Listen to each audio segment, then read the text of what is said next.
Boa tarde a todos, meu nome é Maria Eduarda.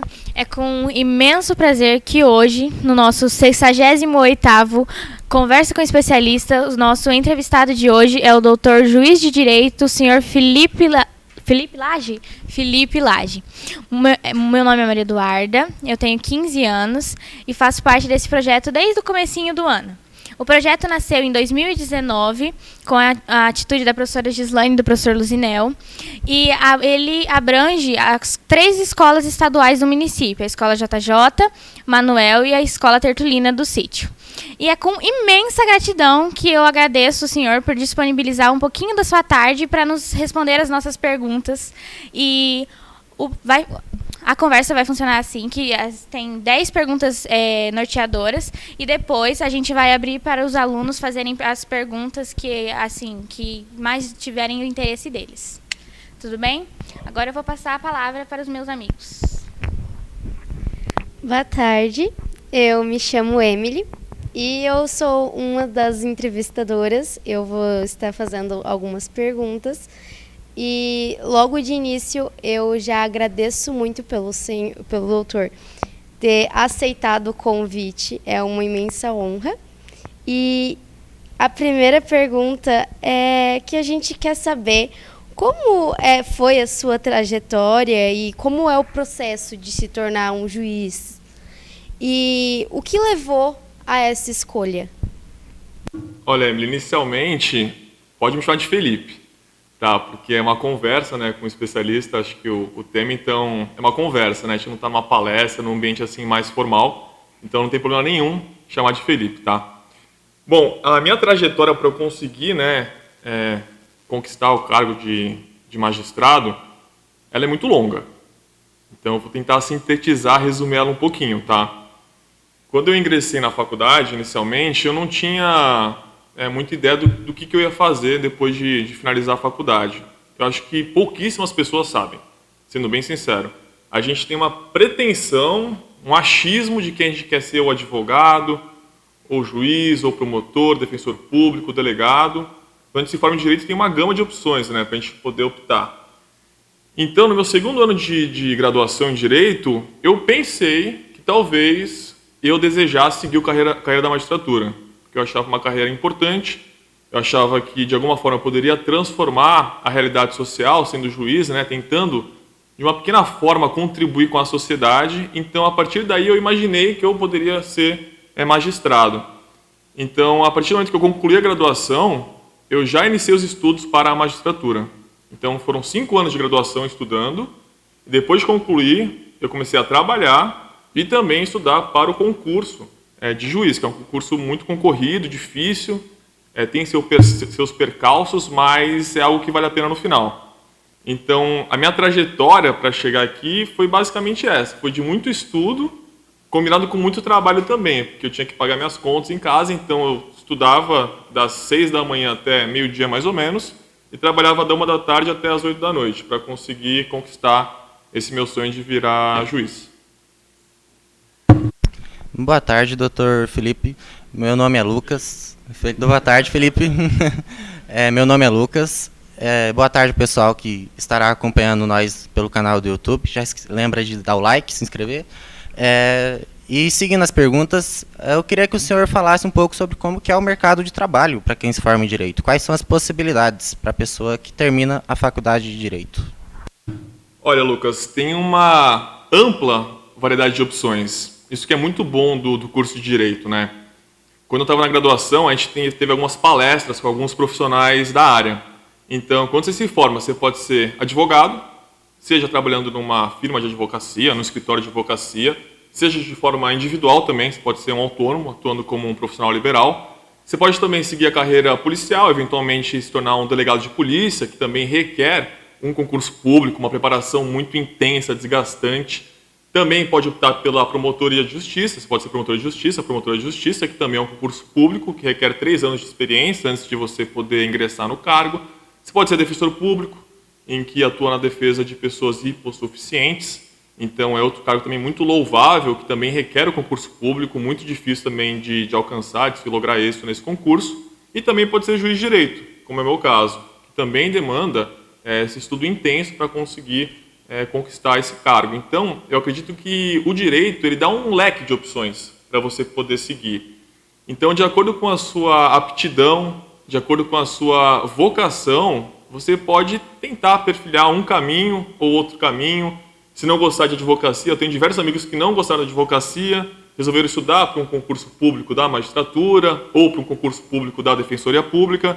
Então, isso é bom do direito, que você não fica limitado a apenas um caminho.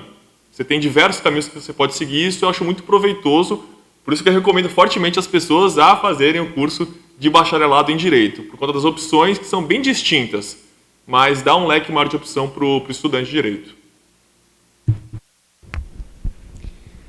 Muito obrigada pela resposta. E no decorrer da sua formação, o senhor sempre teve a vontade de se tornar um juiz? E você imagina se imagina exercendo alguma outra profissão? Olha, Emily, né? Emily, eu sempre falava com meus amigos na faculdade, quando a pessoa tem a certeza que ela quer ser juiz, ou certeza que quer ser promotora, certeza que quer ser delegada, a gente tem que ter um pouco de cuidado. Porque a gente nunca sabe o que a gente quer da vida. Vocês não sabem, provavelmente. Eu não sabia. Eu achava que eu queria ser juiz.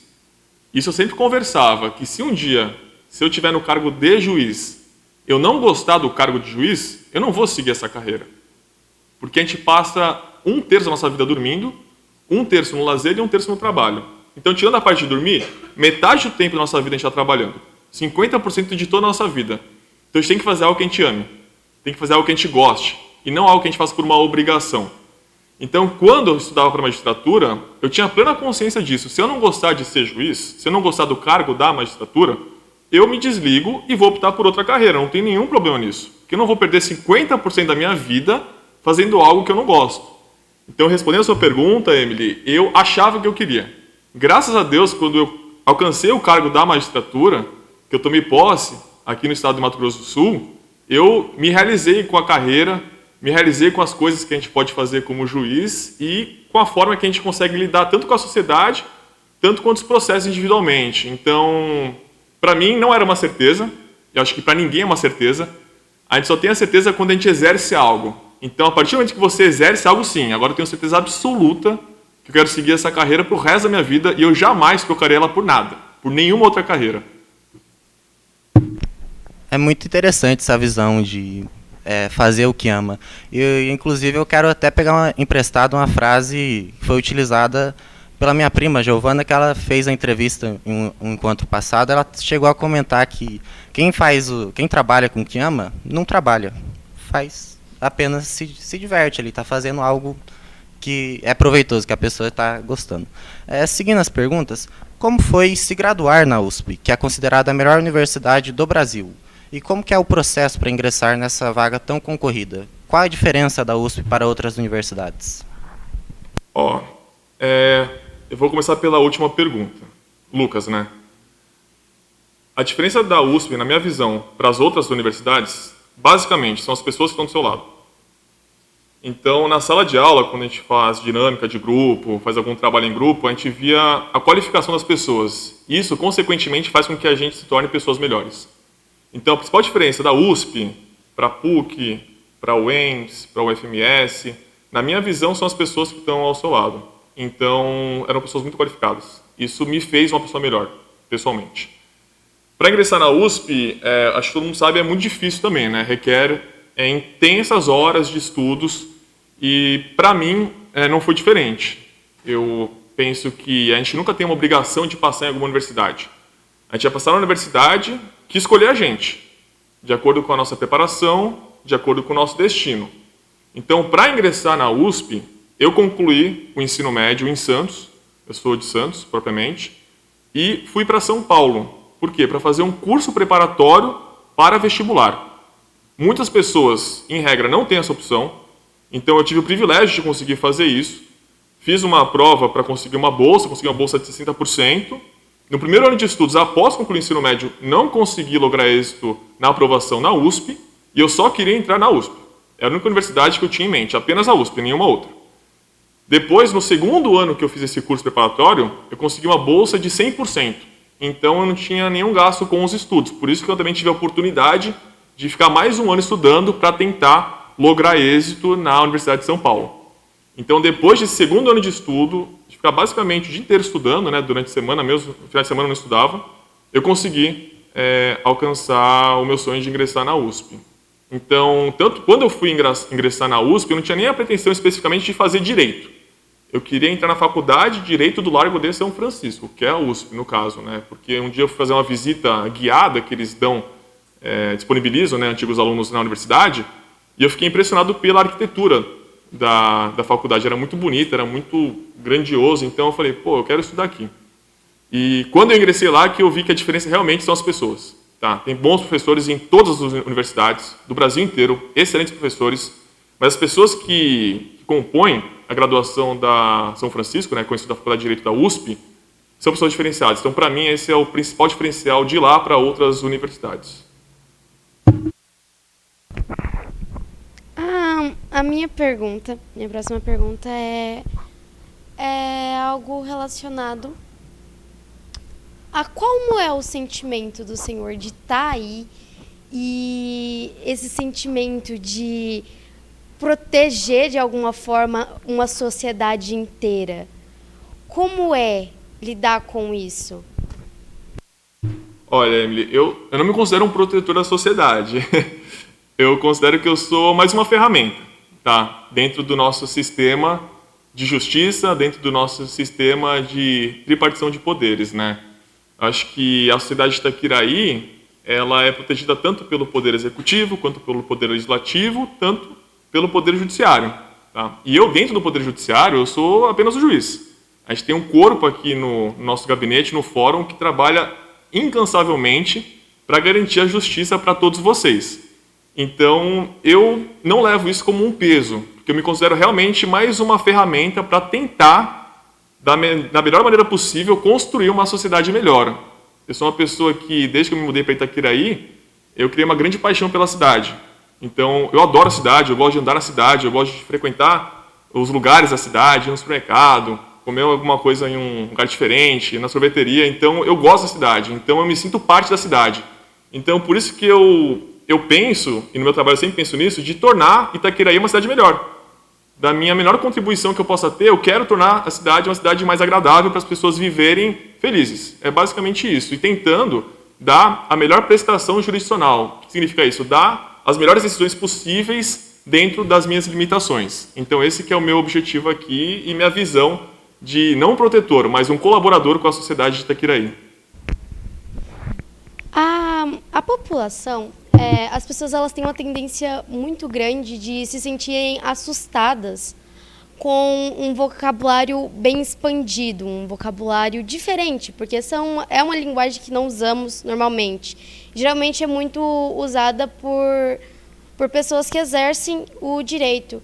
E como por que você acha que tem tanta formalidade? É uma linguagem tão formal. Olha, Emília, achei excelente essa pergunta. Primeiro porque eu sou adepto da não formalidade, principalmente porque isso acaba afastando as pessoas. Tanto quando eu perguntei onde é que eu vou sentar, vocês falaram aqui, eu já achei estranho, porque, querendo ou não, eu estou numa escada, num patamar um pouco superior a vocês, e teoricamente está numa conversa. Então eu imaginei que eu ia sentar aqui embaixo, por exemplo, para a gente ficar no mesmo plano. Então até essa posição já traz, eu acho que um tom intimidador. Vou imaginar que alguém vai vir numa audiência. Em geral, as pessoas têm medo de vir no fórum, porque elas acham um ambiente intimidador, um ambiente um pouco sombrio. E eu tento trazer uma leveza nas audiências. Quando a gente faz uma audiência de conciliação, por exemplo, que envolve direito de família, eu costumo sentar aqui nessa cadeira para a gente ficar numa posição mais horizontal. Tá? Antigamente, tinha essa preocupação mais formal, tanto que falava que o processo era um triângulo, onde tinha o autor de uma ponta, o juiz em cima e o réu na outra ponta, um triângulo, com o juiz numa posição superior. Hoje em dia, já evoluindo, né, o entendimento do que funciona um processo, a gente vê uma posição horizontal, do juiz com as partes. Então, essa questão das formalidades, inclusive o juridiquês, que é muito falado, eu sou veementemente contra, porque isso, na minha visão, afasta o juiz do jurisdicionado, que é a população que recebe a minha prestação de serviço, minha prestação jurisdicional. Eu presto um serviço para vocês, eu sou um servidor público, eu estou para servir o público. Então, eu sou contra o juridiquês. Tem muitas ocasiões que a gente escuta por exemplo, alguns termos em latim, como data venia, gostaria de ressaltar algo que ministros do Supremo principalmente usam, basta dizer com a devida licença. Seria muito mais simples, né, para você conseguir entender isso e não gera uma informalidade. É formal também. Eu acho que tem ambientes que são formais, mas a linguagem não pode ser um escudo para essa questão mais formal. A gente tem que usar uma linguagem simples e eu tento, no trato com as partes e também nas minhas decisões judiciais, utilizar uma linguagem mais simples, uma linguagem mais formal, para a pessoa ler uma decisão e entender. E não simplesmente ver um monte de juridiquês e não entender nada. Daí não adianta nada no meu trabalho. Meu trabalho está para prestar um serviço para o jurisdicionado e não para mim. Então é isso. Seguindo justamente nessa linha de raciocínio, o senhor acredita que seria importante uma matéria de direito já na escola, no ensino médio, talvez, para as pessoas conhecerem um pouco mais de seus direitos? Absolutamente, Lucas. Eu acho que já foi até, acho que na década de 90, um pleito lá da Câmara dos Deputados de ter uma matéria obrigatória de direito. Eu acho que a gente aprende a viver na sociedade conhecendo seus direitos. E muitas vezes a gente não sabe os nossos direitos. Por quê? Porque a gente não entende o que é uma Constituição Federal, a gente não entende direito o que é a tripartição de poderes, o que é o poder executivo, o poder legislativo, o poder judiciário, o que cada um faz. A gente não tem isso com muita profundidade no ensino médio. Na Faculdade de Direito, a gente tem uma matéria especificamente para isso, que é a Teoria Geral do Estado. Mas isso lá na graduação. Eu acho que isso é uma matéria que todo mundo deveria ter, para a gente entender quem que faz a lei, por que faz a lei, quem cumpre a lei, qual é a função de um juiz, qual é a função de um deputado federal. Então eu penso que a matéria de direito, sim, deveria ser uma matéria obrigatória no ensino médio, mas não tão aprofundada assim. Eu acho que uma matéria que tangenciasse, que fosse mais superficial, mas abordasse pontos principais do direito, seria muito proveitoso para todos nós. Eu acho que para a própria sociedade entender como que funciona o nosso sistema de justiça e o sistema dos poderes da República. Então, justamente perguntando sobre a faculdade de Direito, uma pessoa que estiver se informando, ela precisa ler muito, que é um mito que tem, não sei se o senhor ouve bastante, nossa, fiz Direito, a pessoa fala, nossa, deve ler muito, né? Muitos acreditam que os profissionais dessa área acabam tendo que decorar a Constituição Federal do começo ao fim, isso é verdade? Não, isso é mentira. Inicialmente, a gente tem que ler muito, sim.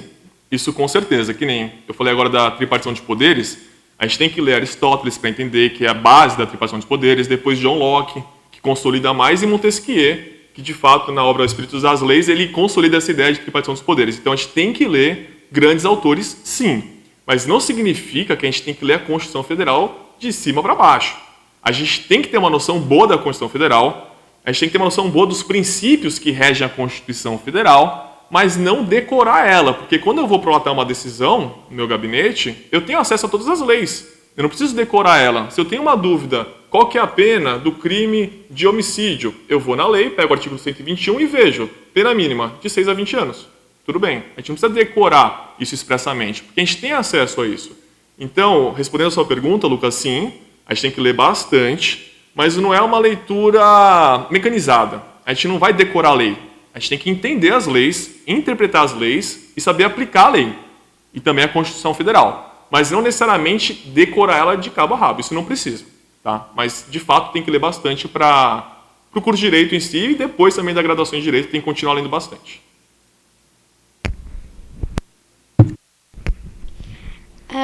O que você, como Felipe, pensa como a elaboração das leis e as suas reformas no Brasil? Olha, Emily, esse é um tema muito espinhoso. Por quê? Infelizmente, o nosso poder legislativo, ele age muito com emoções. O que significa isso? Quando tem algum escândalo, algum caso muito midiático, em regra, o poder legislativo ele busca editar uma lei para dar uma resposta para a sociedade. Mas muitas das vezes, essa resposta ela acaba não tendo uma eficácia. Na prática, acaba não tendo nenhuma mudança.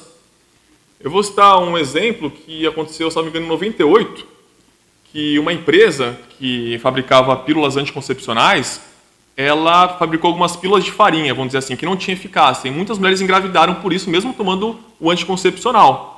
O que aconteceu? O legislativo, como forma de reagir a esse acontecimento midiático, criou uma lei punindo de 10 a 15 anos quem falsificasse qualquer produto farmacêutico. e também cosméticos. Ou seja, vai falsificar um esmalte, poderia ter uma pena de 10 a 15 anos.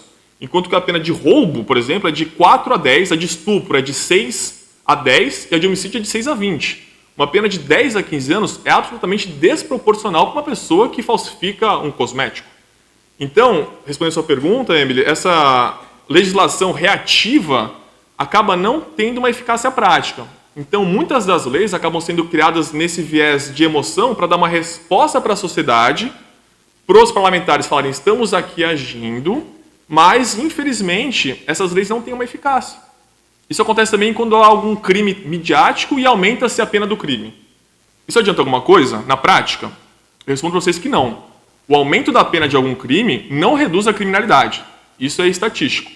Então, muitas das vezes, essa legislação, essa criação de leis temporárias, vamos dizer assim, para aquele momento específico, acaba não refletindo na prática uma melhora da sociedade. Então, eu vejo sim uma problemática na edição de leis, mas também não posso deixar de lado em ressaltar que existem leis muito boas, que são criadas, por exemplo, o Código de Defesa do Consumidor, que é a Lei 8.078 de 90, é um dos melhores códigos do consumidor do mundo, a nossa legislação consumerista. E é super reduzido, tem 100 artigos, comparando com outras leis, 100 artigos bem enxutos e é muito avançado. Então, tem leis problemáticas? Sim. Mas a gente tem leis muito boas também no nosso ordenamento jurídico. O senhor poderia nos contar um caso que tenha te marcado durante a sua carreira? Sim, eu vou falar um caso específico que tenha me marcado. Bom, vou falar um caso que reflete para mim muito do que acontece no direito de família. Falta de diálogo. Eu acho que o diálogo, a fala, né, a conversa, é a melhor ferramenta para você conseguir solucionar casos que envolvem direito de família. Eu vou citar um caso específico, não vou mencionar nomes, mas era uma questão que envolvia uma guarda de uma criança, especificamente, e os pais tinham se separado e cada um queria ficar unilateralmente com a guarda da criança, não queria que o outro também ficasse, só vistasse finais de semana. Quando eu fui conversar com eles para fazer uma audiência de conciliação aqui nessa mesa, eu tentei, de forma branda, aproximar eles de um diálogo, e eu descobri que eles não tinham se falado. Eles basicamente sequer dialogaram sobre a possibilidade de ter uma guarda compartilhada. E quando eu indaguei, eu perguntei para o pai, qual que é a pessoa que você mais confia para estar com seu filho?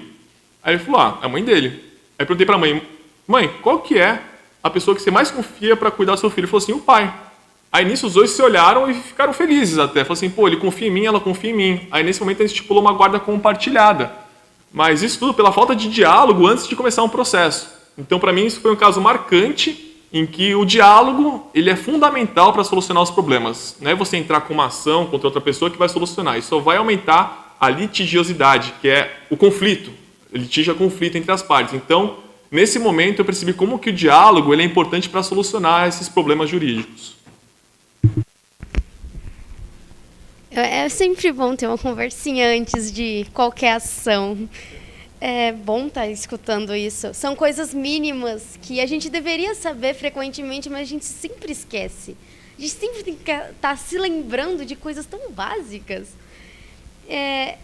E se fosse para dar um conselho para nós jovens que possivelmente queremos ou talvez não pensamos na possibilidade do direito, mas um conselho para como planejar o nosso futuro, como seguir a nossa vida de uma forma não fácil, mas menos trabalhosa do que ela já é. Olha, Emily, primeiro que eu acho muito cruel por uma pessoa de 17 anos decidir o que ela quer fazer para o resto da vida dela. Tá? Isso é muito complicado. Por quê? Porque a gente não sabe. Esquece, a gente não sabe, quase ninguém sabe. A pessoa acha que sabe, mas a gente não sabe porque a gente não viveu a experiência profissional daquele ramo das ciências que a gente quer exercer. A gente não sabe. Então, um conselho que eu dou. Primeiro, fiquem tranquilos, todo mundo está no mesmo barco. Todos estamos aflitos. A gente não sabe direito o que a gente quer, a gente acha que quer alguma coisa. E uma coisa muito importante, o que você quer fazer da sua vida, o curso de graduação que você quer fazer da sua vida, ou um curso técnico que você quer fazer da sua vida, não limita você. Isso não significa o que você é especificamente. Primeira coisa, você tem que ser feliz. Você tem que escolher algo que, na sua visão, possa te dar felicidade. Você não escolhe algo pensando, eu vou ter um retorno financeiro elevado. Porque foi que nem eu falei, metade da vida a gente está trabalhando. Então, você vai ter um retorno financeiro elevado, mas vai ser triste? Será que isso vale a pena?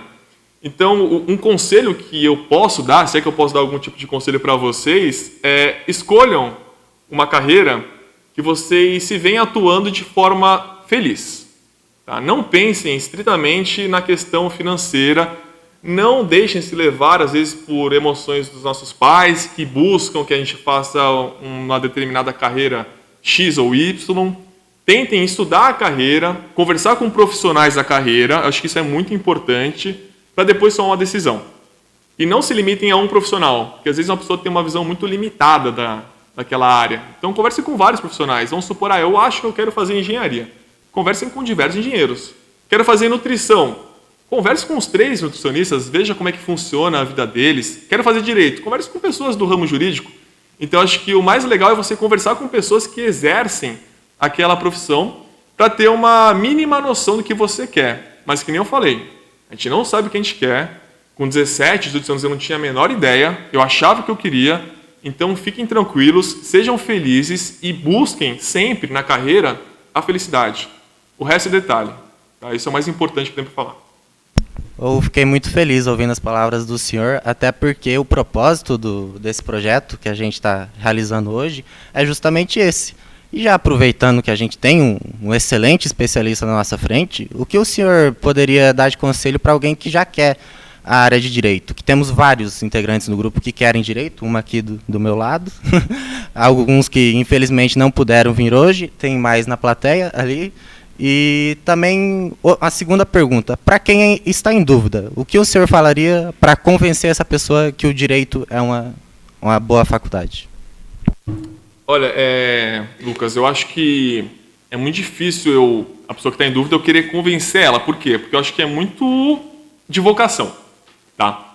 Na minha visão, quando eu quis fazer direito, eu falava, eu quero fazer algo que transforme a nossa realidade social. Eu quero fazer algo, eu quero ter uma participação na sociedade. Eu não quero me limitar a ser uma peça que reproduz algum trabalho que eu tenho que fazer e eu não tenho nenhum impacto na sociedade. Então, para mim, eu quis direito porque eu queria ser um instrumento de transformação da nossa realidade. Por isso. Então, se a pessoa está em dúvida se ela quer fazer direito ou quer fazer outra área, o conselho que eu dou é converse com pessoas da área. Tá? Eu acho que é muito pretensioso eu querer convencer ela a fazer direito, porque eu sou apaixonado, então eu vou ser parcial nesse meu relato. E às vezes a pessoa não tem uma vocação para o direito. Então, acho que não seria muito recomendável. Mas o que eu posso falar é isso. Converse com pessoas da área. Eu acho que é o mais recomendável para alguém que quer seguir essa área jurídica. Qual foi a dificuldade que o senhor encontrou na sua carreira até hoje, assim, uma das maiores dificuldades? Eu acho que, Emily, a maior dificuldade na minha carreira como juiz, você diz? Como magistrado ou na vida? Como juiz? Tá. A maior dificuldade que eu tenho na minha carreira como juiz é, infelizmente, julgar casos que envolvem conflitos familiares. Para mim é um tema muito sensível, né, que acaba envolvendo muitas emoções. Então, eu sempre estudo bastante, reflito, converso com as partes. Eu sempre falo para as partes, a minha decisão vai ser a pior decisão, porque eu não sou o pai ou a mãe daquela criança. Então, é sempre melhor a gente entrar num consenso e os pais decidirem. Então, para mim, especificamente, são casos mais sensíveis, são casos relacionados a direito de família, também crimes que envolvem crianças e adolescentes. Também é outro tema que gera uma certa angústia. Eu acho que todos nós somos movidos a emoções, a sentimentos. Então, em alguns momentos, eu vou para casa pensando naquele caso, refletindo sobre o que aconteceu. E isso, de fato, acaba interferindo um pouco no nosso emocional. Mas depois a gente tem que colocar a cabeça no travesseiro e pensar que naquele momento, naquela decisão, eu fiz o meu melhor. Pode estar certo? Pode. Pode estar errado? Pode. Todo mundo erra. Mas eu tenho que ter a certeza que eu fiz o meu melhor diante das minhas limitações. Então, para mim, essas são as duas maiores, vamos dizer assim, dificuldades na profissão. As nossas perguntas já pré-programadas acabaram e então nós primeiro trabalho como entrevistadores aqui, por enquanto, vai dar uma pausa e a gente vai abrir para os outros alunos tirarem as suas dúvidas que eles tiveram durante o encontro. Eu vou falar uma coisa, Lucas e Emily, excelentes perguntas, hein? Acho que são muito enriquecedoras, foram boas perguntas, de verdade, parabéns. Muito obrigado.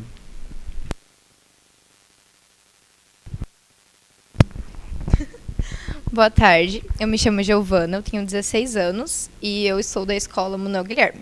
Eu participo do Conversa Especialista há muito pouco tempo e eu sou suspeita para estar aqui fazendo perguntas, porque esse foi o que eu mais esperava do Conversa com Especialista, por causa que eu tenho essa vontade de seguir o direito desde que eu tinha os meus 10 anos de idade. E de uns anos para cá eu coloquei na minha cabeça que eu quero ser juíza, independente do que for. Então, eu estou um pouco nervosa de estar falando aqui. E, antes de tudo, eu quero agradecer novamente, como meus colegas já falaram, meu primo já falou, do senhor ter aceitado vir aqui dar essa entrevista para a gente, para o Conversa Especialista em si, e pedir para o pessoal de casa já deixar o seu like, se inscrever, por causa que ajuda muito a gente. Tá. Uma das minhas primeiras perguntas é: como é a sua rotina de trabalho sendo juiz? Não apenas no... Eu esqueci o nome. No fórum, mas também tudo. A sua rotina desde o momento que você acorda até que você vai dormir, assim, como juiz. Giovana, primeiro, parabéns, que legal que você quer ser juíza. Fico muito entusiasmado, de verdade. Eu acho que é uma profissão muito legal, mas muito desafiadora também. Mas depois de conversar também, estou 100% à disposição mesmo para tirar qualquer tipo de dúvida, a gente pode conversar tranquilamente, tá? Minha rotina como juiz. Vou te explicar, Giovana, o que acontece? Em Itaquiraí, só tem um juiz. Eu sou o único juiz da cidade de Itaquiraí. E como único juiz da cidade, eu tenho que estar disponível 24 horas por dia, tá? De segunda a sexta-feira. Então, se surgir algo muito grave às 2 horas da manhã de uma terça-feira, eu estou disponível. Entendeu? Tenho que estar disponível para responder e para resolver os casos. Isso é muito raro de acontecer, tá? Mas pode ser que aconteça? Pode. Eu tenho que estar à disposição. Então eu fico em um plantão permanente. Tá?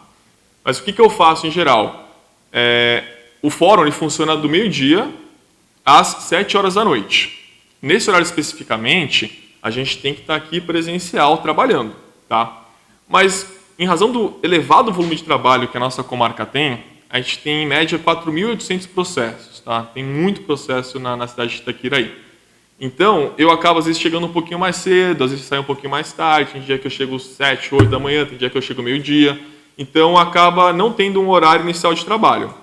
Mas, quando eu chego no trabalho, o que eu tenho que fazer, basicamente? Verificar quais processos estão disponíveis, quais processos eu tenho que tomar uma decisão, qual processo eu tenho que elaborar uma sentença, qual processo eu tenho que marcar uma audiência de conciliação para tentar resolver de uma forma mais pacífica e harmônica aquele caso. Às vezes tem um processo que é de um crime contra a vida, um homicídio, né, um assassinato. Nesse caso tem que fazer um júri em que não sou eu que julgo o caso, são jurados que sentam aqui, eu apenas coordeno os trabalhos. Então, tem diversas funções muito interessantes. Mas o que é muito importante ressaltar é que o meu trabalho como juiz, ele muito pouco se resume a mim. Tá? A gente tem uma equipe no tribunal, no fórum aqui de Itaquiraí, que funciona e funciona muito bem para que a gente consiga tomar as decisões. Então a gente tem uma equipe que fica tanto no gabinete quanto no cartório que trabalham demais mesmo e fazem um excelente trabalho, e só assim a gente consegue ter uma prestação jurisdicional, ou seja, prestar um serviço jurídico para a população de uma forma adequada. Então, o que acontece, tentando ser um pouco mais didático? Eu chego aqui no fórum, faço as decisões que eu tenho que fazer, as mais urgentes, por exemplo, se é um caso de violência doméstica. Tenho que decidir na hora, porque tem um risco daquela mulher vir a falecer por alguma questão de violência contra ela. Então, a minha equipe, muitas vezes, prepara algumas decisões, e muitas vezes eu corrijo as decisões e assino elas. Muitas vezes eu faço a decisão desde o começo. Então, vai depender do caso. Se é um caso muito sensível, um caso ultra sigiloso, eu tenho que elaborar toda a decisão. São casos mais corriqueiros, a nossa equipe, em geral, prepara, e eu vou revisar e depois assinar. Então, passa por diversas funções. Mas, basicamente, eu tenho que prolatar decisões. Eu tenho que fazer os processos caminharem e fazer decisões. entendeu? Então, dentro da gama de matérias que tem direito da infância e da juventude, tem direito ambiental, tem direito tributário, tem direito civil, compra e venda, tem direito de família, tem direito penal, tem um monte de coisa. Então, eu vou no meu gabinete, ali na minha sala, e elaboro aquelas decisões envolvendo cada matéria de acordo com a ordem de urgência, principalmente isso, tá? Então, é basicamente assim que funciona o meu trabalho. Ficou claro, Giovana? Se ficou alguma dúvida, você fala, tá? Porque se ficou meio confuso, ficou um pouco prolixo, você me avisa que eu tento ser mais de idade. Ficou sim. Bom, pelo menos para mim. Eu espero que para os outros também. Com toda essa rotina, você acha muito cansativo? Você já teve vontade de desistir assim? Ou você é loucamente apaixonado pelo serviço que você exerce?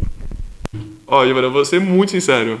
Eu sou apaixonadíssimo. É uma coisa assim que eu falo sempre pra minha noiva. Isso, eu venho pra cá, chego em casa feliz.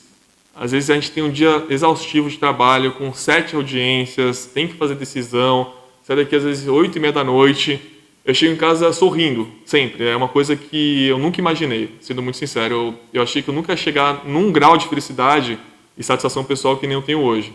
Então, mesmo sendo cansativo, mesmo a gente tendo casos muito sensíveis, muito delicados, eu chego em casa com um sentimento de dever cumprido.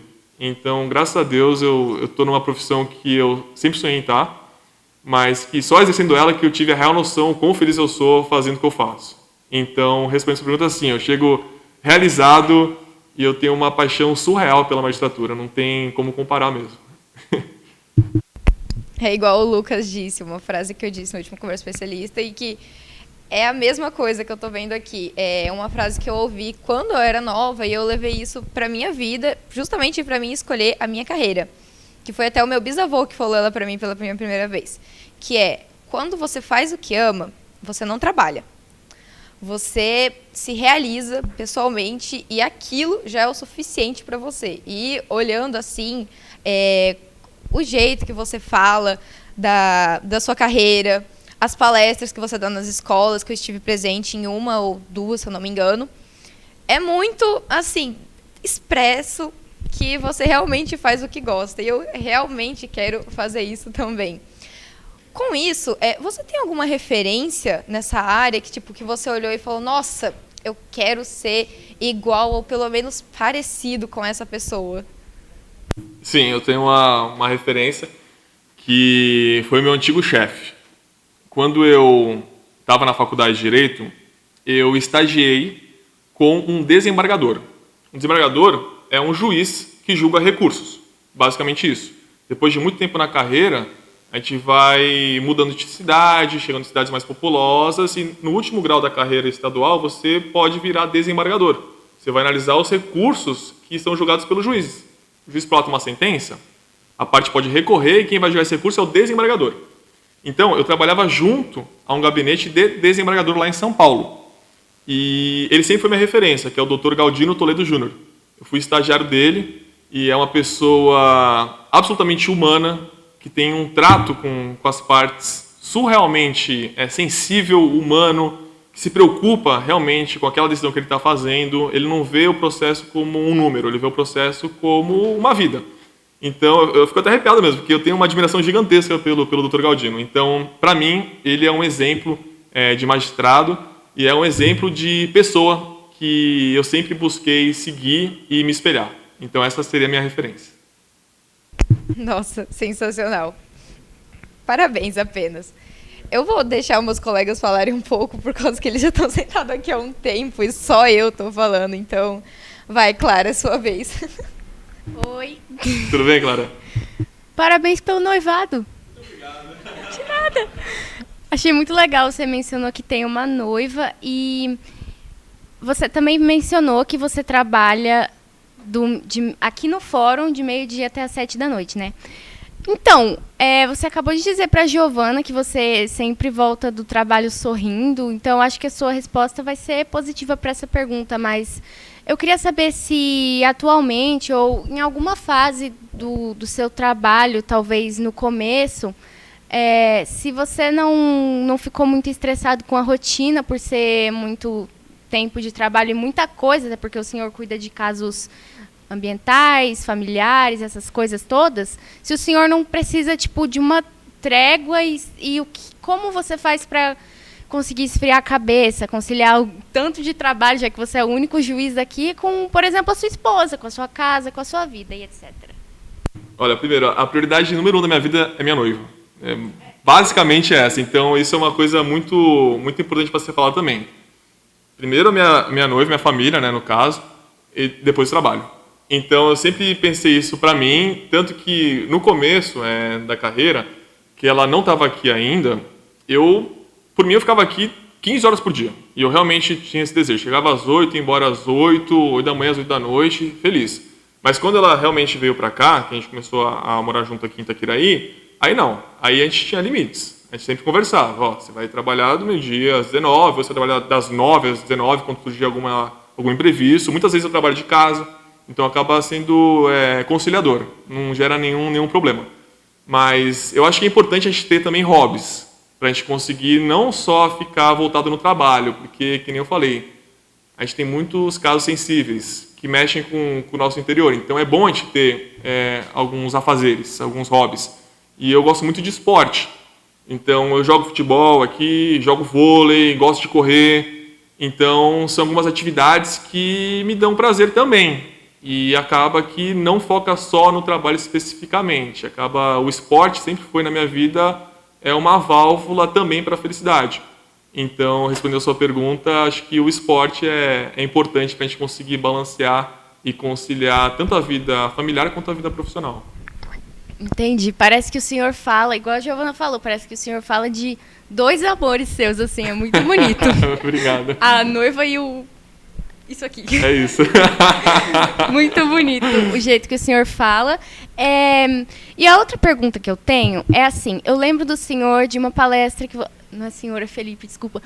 Uma palestra que você deu lá na escola JJ sobre... Tinha alguma coisa a ver com o outubro. Isso aí mesmo. O senhor falou da taxa de homicídio, feminicídio, né, e de muitas outras coisas relacionadas a esse tema. Eu gostaria de saber se tem algum caso nessa cidade, não um caso específico, mas, por exemplo, uma estatística, alguma coisa que mais choca você a respeito dessa coisa da violência contra a mulher, e o que o senhor tem em mente que poderia ser feito pela sociedade de forma coletiva para mudar isso, mas que não é feito e por que não é feito? Olha, eu acho que o maior problema criminal que a gente tem na cidade de Itaquiraí é a violência doméstica contra a mulher. É o número 1 de casos, assim, pela minha experiência. Eu não vou te dar um dado oficial, eu vou te dar a minha experiência julgando. O que eu vejo, sem exagero, por volta de 70% a 80% dos casos criminais envolvem violência doméstica contra a mulher. O que eu imagino? E eu acho que isso é o mais importante. Como que a gente combate isso? Com informação, com educação. Não adianta nada a pessoa cometer um crime contra a mulher, ele sentar aqui, fazer o interrogatório dele e eu condenar ele a uma pena. Isso não vai fazer ele mudar. O que faz uma pessoa mudar e não praticar essa violência doméstica, familiar contra a mulher, é ele entender que isso não pode ser feito. Como que ele entende? Entendendo o machismo estrutural que existe na nossa sociedade. Então a pessoa tem que entender primeiro que a mulher não é um objeto que você pega e dispõe. A mulher é uma pessoa que você não pode tratar como um simples objeto. Muita gente trata como objeto e descarta, e bate, e agride. Então esse é o principal problema que a gente tem na nossa sociedade. É a falta de educação. Por isso que é muito importante a gente ter grupos reflexivos que buscam orientar também os homens acerca do que é violência doméstica contra a mulher, que às vezes eles não têm sequer noção desse ato tão gravoso que eles praticam, tá? Então, essa é a primeira questão. A segunda questão é também conscientizar as mulheres que ela é vítima.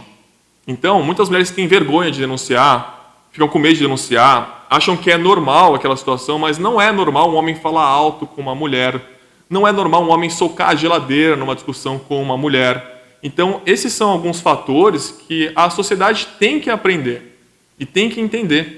E não é pelo juiz. O juiz não vai conseguir transformar essa realidade prejudicial que existe na cidade de violência contra a mulher com decisões, com penas.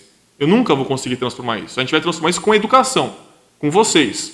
Com vocês, quando escutar uma piadinha machista, não dá risada. Fala, pô, não achei legal, não achei engraçado. E simplesmente mudar essa cultura que existe na sociedade. Isso vale principalmente para os homens, porque a culpa disso não é das mulheres, a culpa disso é dos homens e dos meninos. Então, passa por nós a gente tentar coibir isso, principalmente quando tiver algum comentário machista, você não colaborar com isso, não achar engraçado e não perpetuar esse machismo estrutural que, infelizmente, existe na nossa sociedade.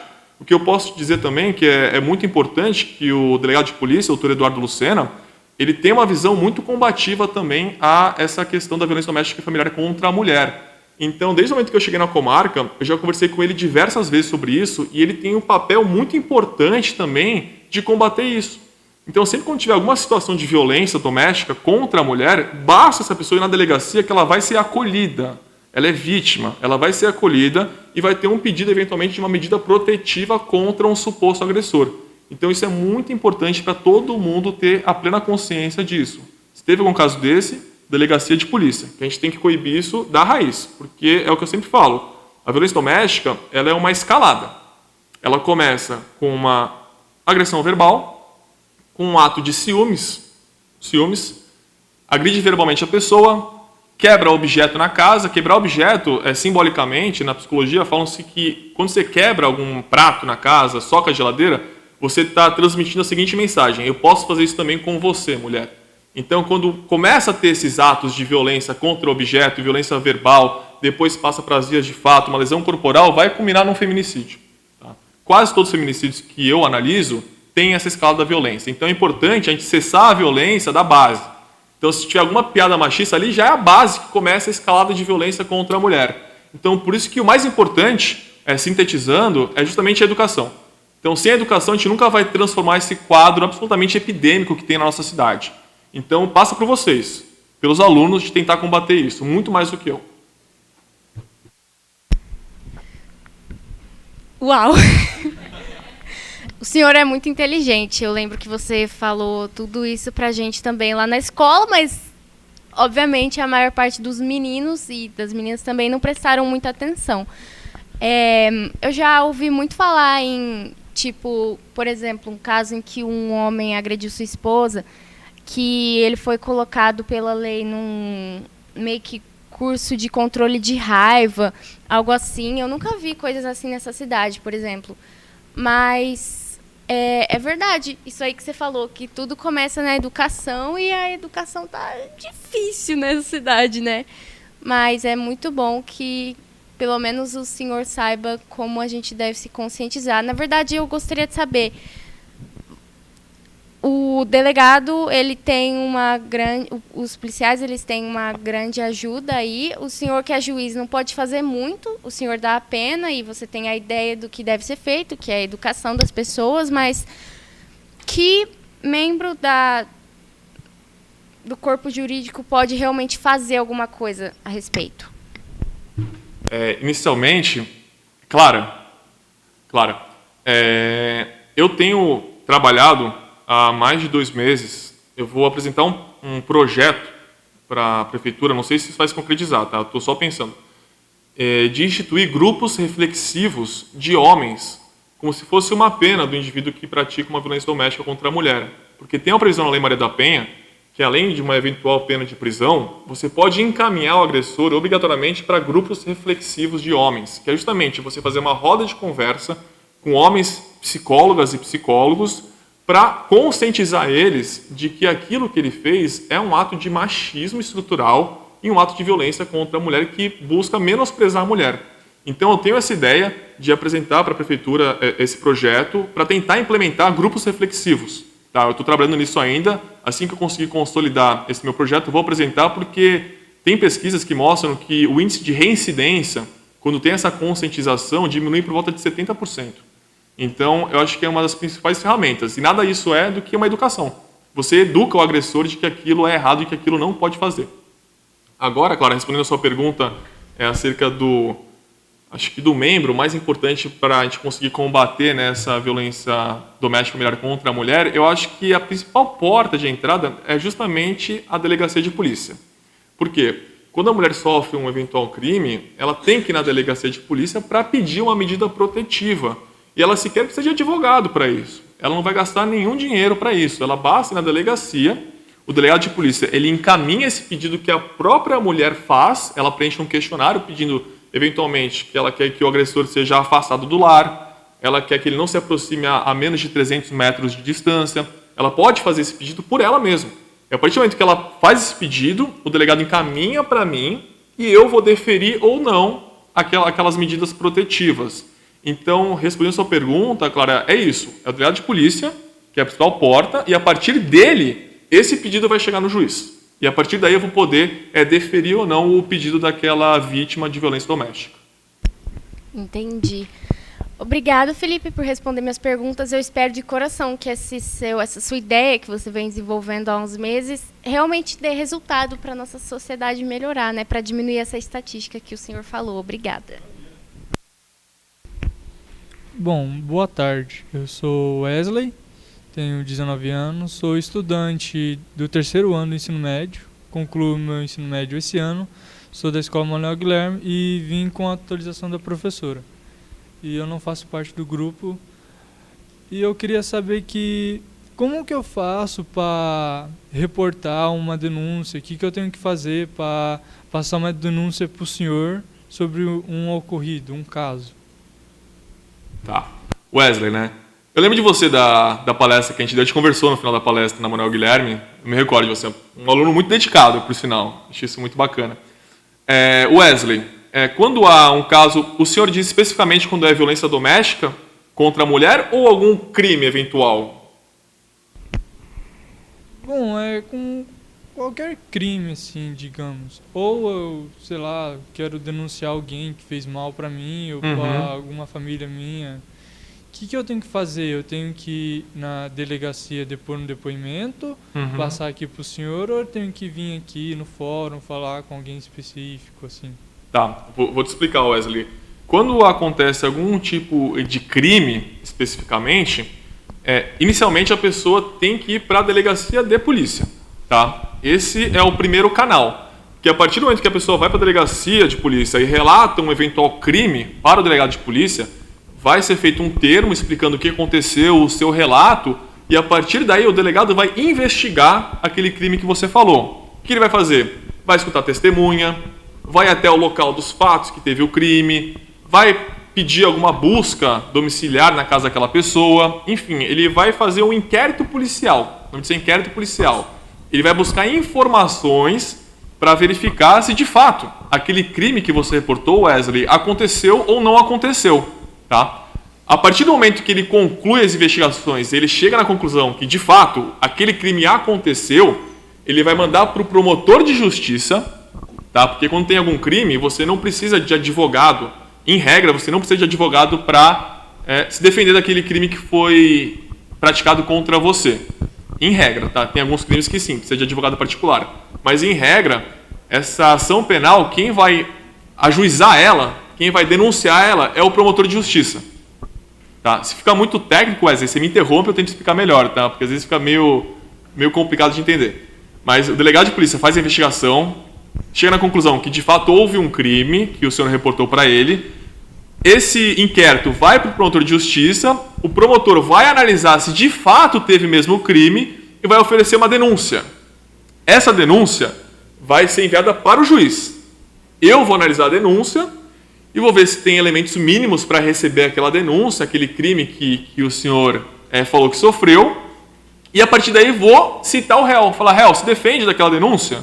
O réu vai se defender da denúncia, vai apresentar a sua defesa normalmente, e a partir daí eu vou escutar testemunhas. Vou marcar uma audiência para escutar testemunhas, e no final da audiência eu vou analisar se de fato teve o crime ou não. Aí eu vou fazer o julgamento, eu vou fazer a sentença daquele caso.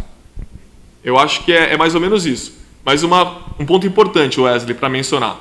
Quando o caso envolve violência doméstica e familiar contra a mulher pode imaginar, mas eu não tenho provas. O que é muito importante falar? A palavra da vítima é a prova mais importante nos crimes de violência doméstica contra a mulher. Porque esses crimes, em regra, eles são praticados às escondidas. São praticados dentro de uma casa, num ambiente de trabalho, mas num ambiente recluso que não tem testemunha. Então, nos crimes que envolvem violência doméstica e familiar contra a mulher, muitas das vezes basta a palavra da vítima para que o réu seja condenado. Mas isso vai ser analisado caso a caso. Mas é só importante que as mulheres saibam disso, que a palavra dela é um meio de prova. Então, se ela acha que não tem prova, ela tem, porque a palavra dela é importante para isso.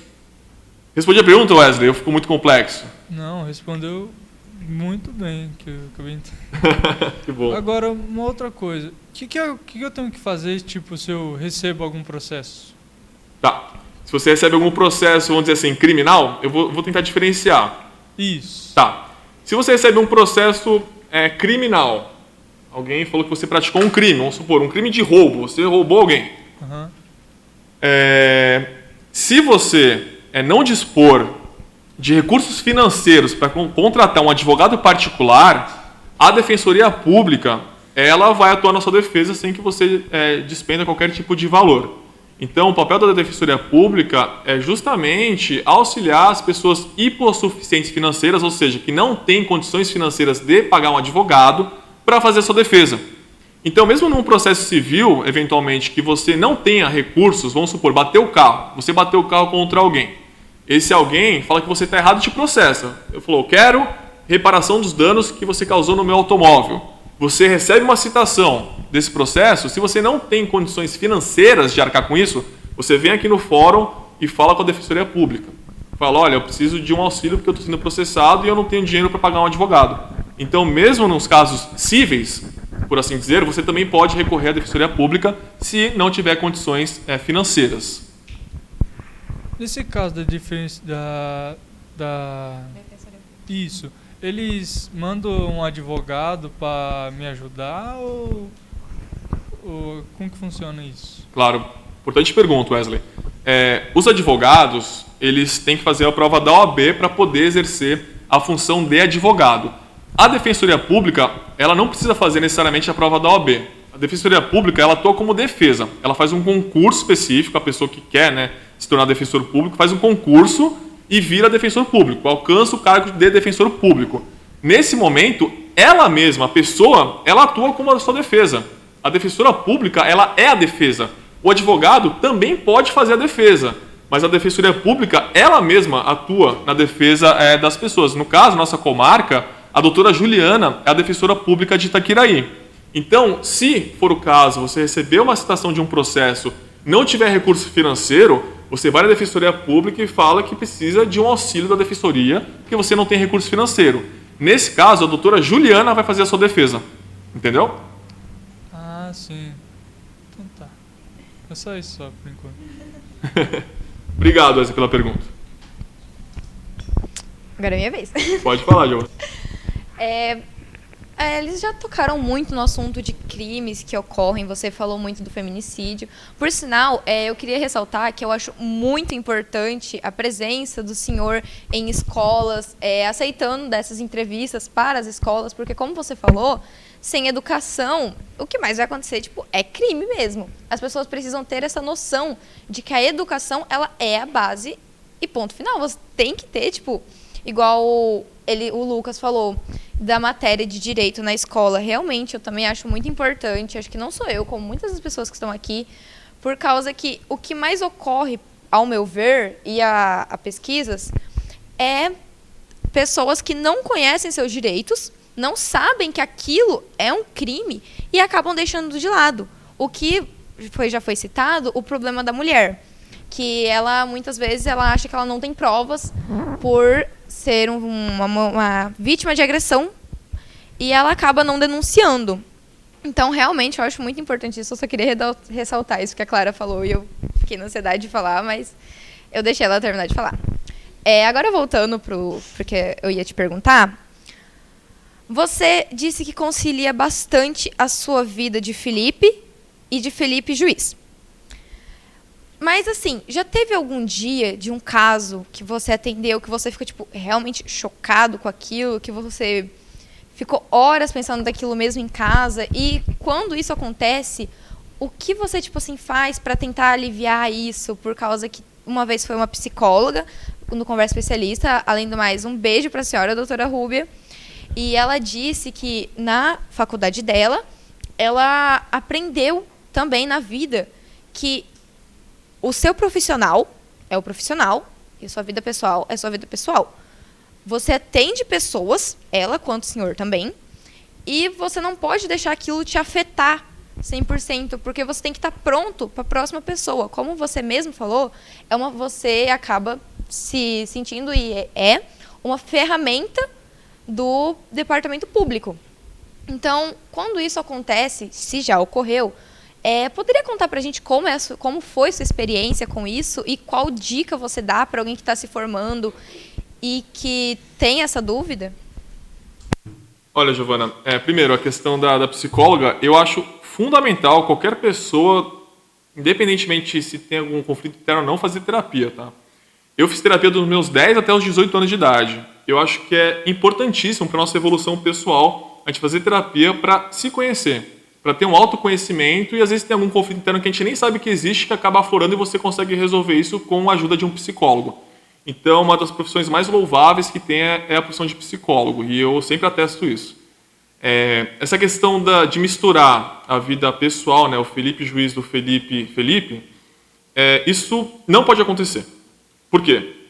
Quando a gente está aqui como magistrado, a gente não pode se valer das nossas emoções para julgar um caso. Tá? Eu já peguei alguns casos muito sensíveis, né, que envolvem crimes sexuais, que a gente não pode falar por questão de segredo de justiça, mas que no meu interno claramente tinha acontecido alguma coisa.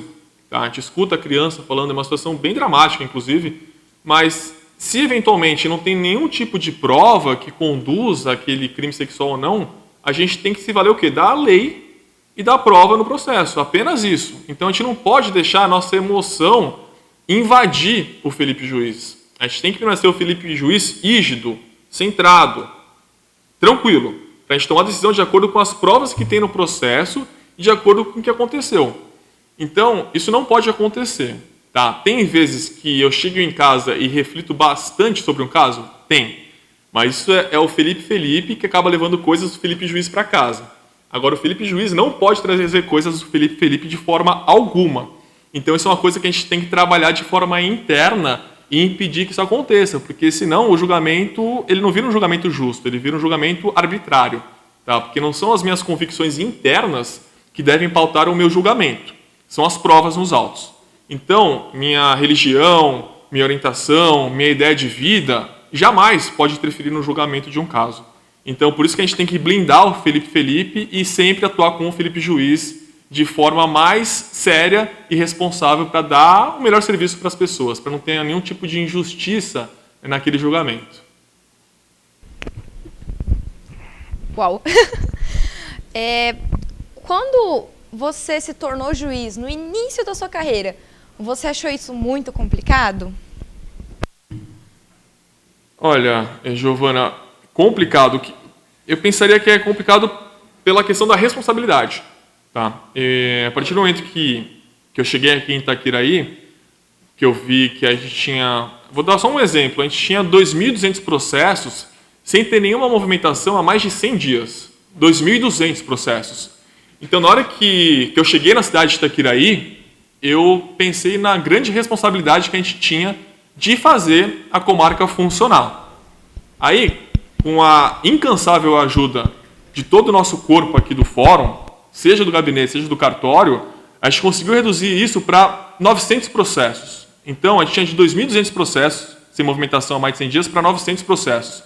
Então, respondendo a sua pergunta, Giovana, eu acho que o que me causava mais preocupação era a responsabilidade que eu tenho como juiz de dar um serviço de qualidade, com eficiência, para a pessoa que bate na porta do judiciário pedindo ajuda.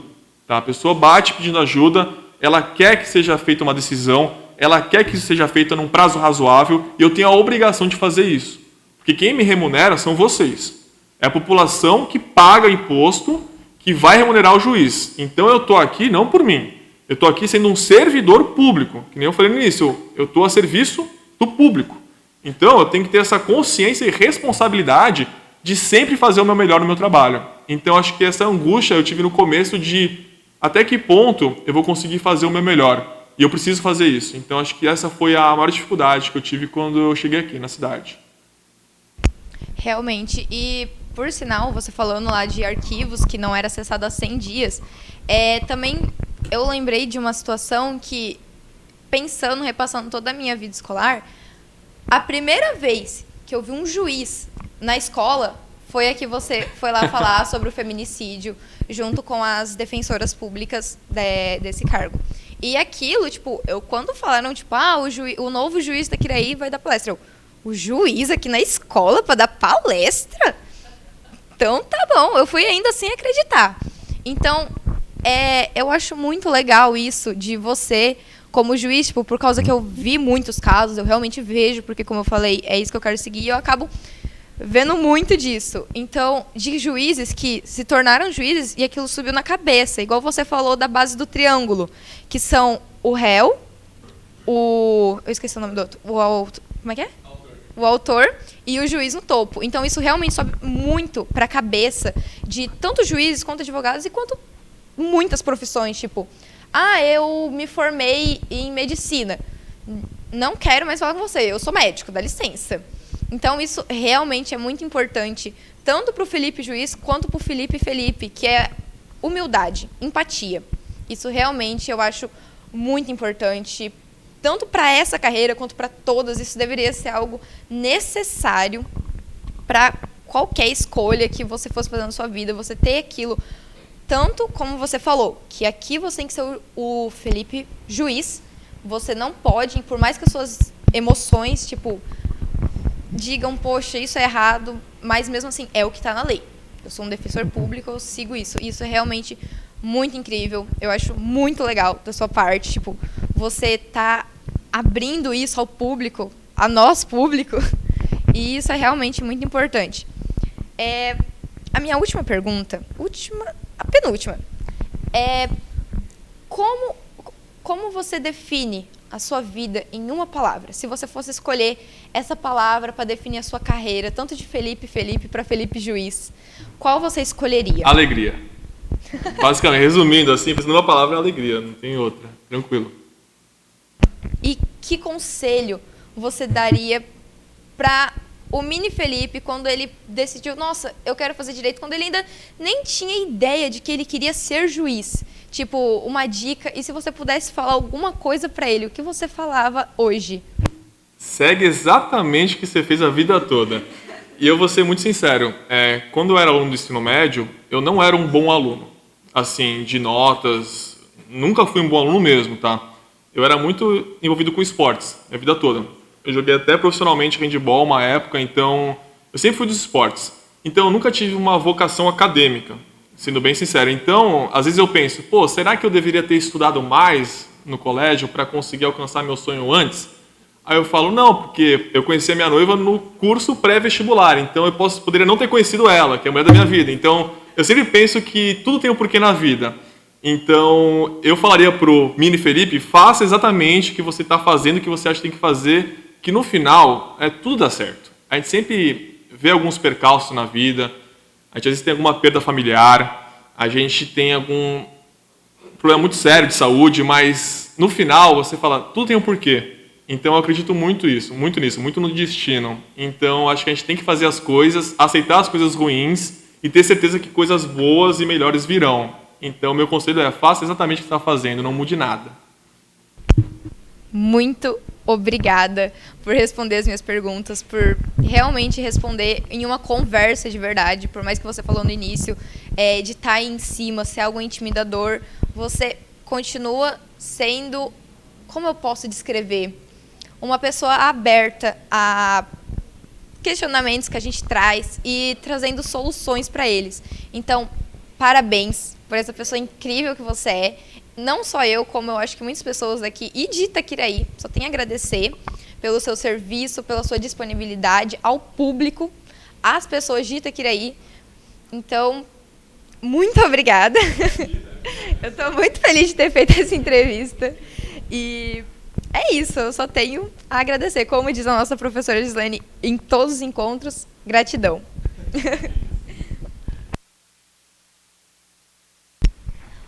Quando você falou que queria ser juiz, o que as pessoas falaram pra você?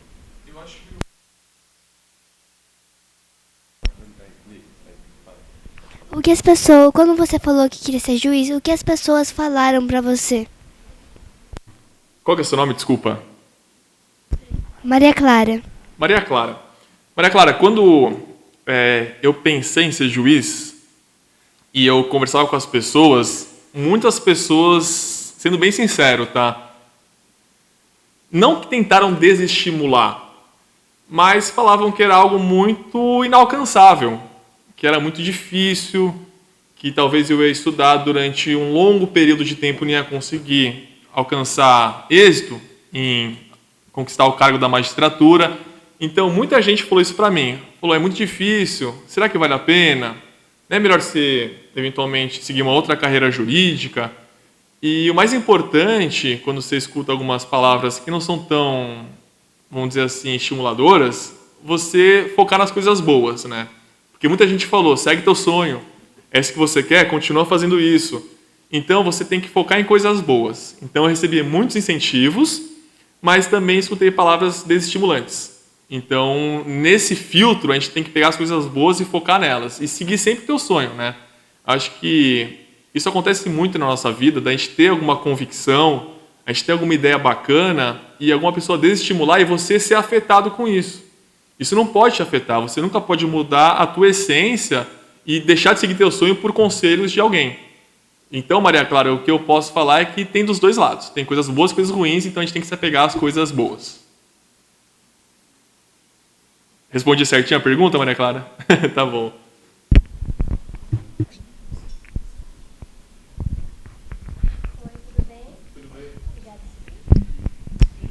Agora tá.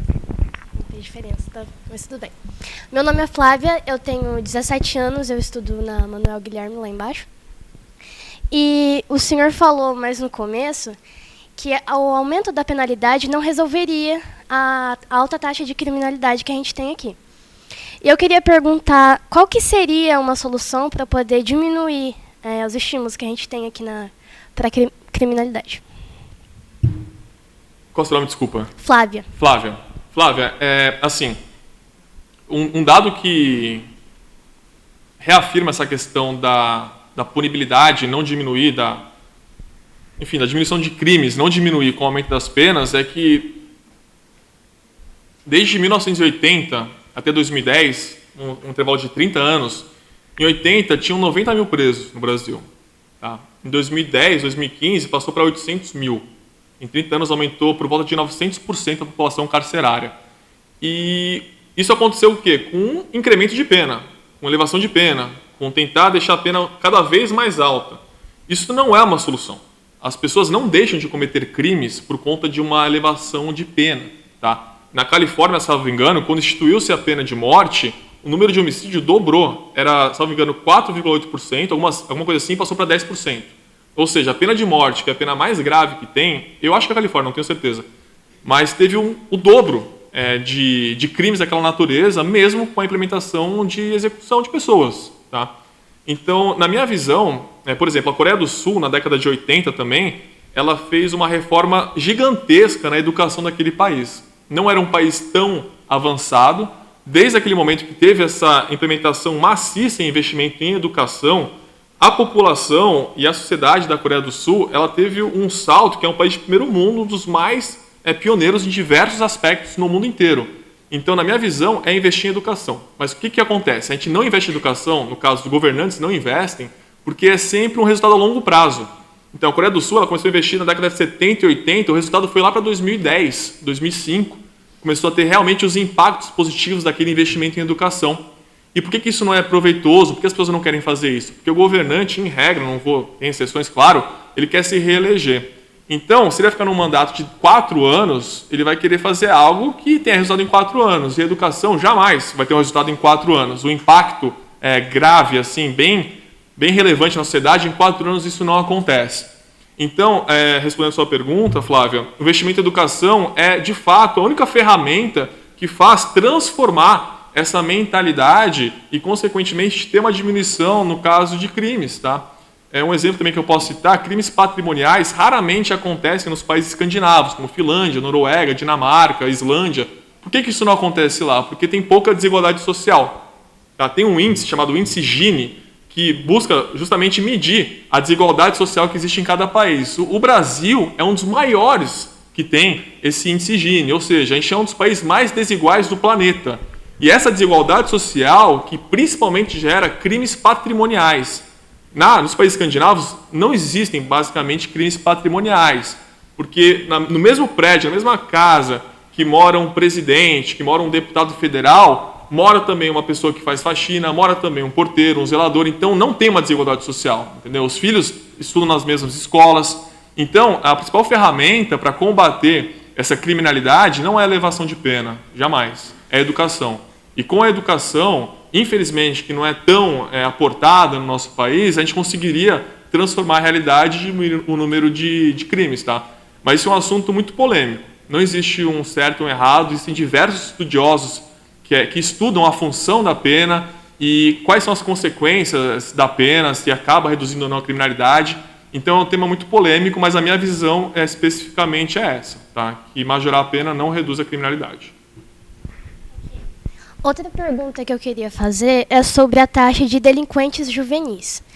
Que o senhor encontra muitos casos de delinquência juvenil aqui na cidade? Então, atualmente, a gente usa o termo adolescente em conflito com a lei, né? E o que acontece? Muitos desses adolescentes, a gente tem que ressaltar isso, são vítimas do próprio Estado, né? Muitas vezes são marginalizados, não têm educação, não têm saúde, não têm moradia, não tem nada. Então, infelizmente, acabam enveredando para o lado criminoso. Então, a gente tem que ter uma atenção muito especial com os adolescentes, tá? Existe sim um número de adolescentes em conflito com a lei aqui na cidade, acontecem alguns atos infracionais, mas não é algo assim assombroso, tá? Não é um número extremamente elevado. A gente tenta lidar da melhor maneira possível e principalmente tentando ressocializar aquele adolescente, tá? A gente não pode marginalizar ele, a gente tem que ressocializar para que ele seja uma pessoa útil para a sociedade e saiba viver de forma harmônica e pacífica na sociedade, entendendo como que são as leis, por que ele tem que cumprir as leis, por que ele tem que fazer as coisas corretas. Então isso é o mais importante, a gente tentar ressocializar essas pessoas. Mas de fato mas esse problema da adolescência, que está em conflito com a lei, que pratica atos infracionais, isso acontece em todas as cidades do Mato Grosso do Sul. Tá? Mas é um assunto que para mim é bastante caro, eu fico muito preocupado com isso e tento, da melhor maneira possível, lidar com esse problema, evitando que tenham reincidências. Para mim o mais importante é isso, a gente vê o indivíduo que praticou um ato infracional e tentar evitar que ele pratique outros atos infracionais. Esse é o principal objetivo meu aqui na comarca. Mas também a gente tem que deixar claro que aquele indivíduo também que pratica um ato gravoso vai ter uma sanção correspondente. Não vai passar impune quando é um ato mais grave. Isso também é importante, que tem uma função tanto punitiva quanto educacional.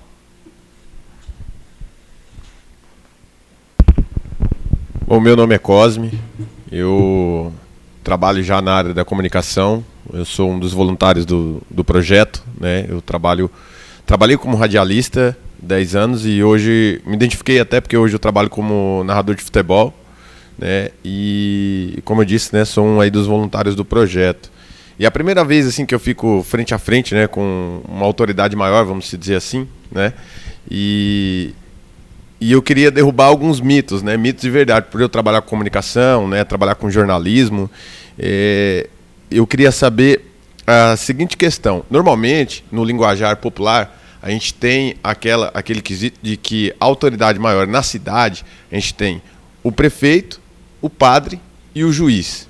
Eu gostaria de saber, derrubar esse mito ou verdade, se são todos ali na mesma escala ou se tem ali um degrau de que o padre tem um exemplo, a palavra final, como a gente fala, que talvez não seja essa a forma de falar, né? Ou o juiz, se tem algum parâmetro ali de diferença de um para o outro. Cosme, certo? Cosme, primeiro, não existe essa escala. Tá? Não existe um grau, uma hierarquia de autoridades, isso não existe.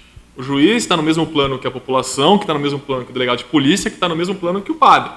Não existe uma hierarquia ou uma escala de autoridades. Existem, de fato, autoridades, mas elas não estão no degrau superior a qualquer pessoa que existe na cidade. Tá? Isso não existe. O que eu posso te dizer?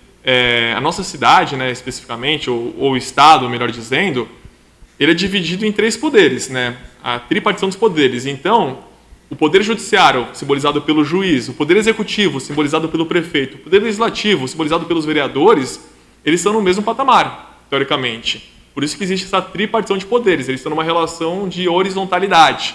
Então, o padre, ele já exerce uma outra função, uma função religiosa.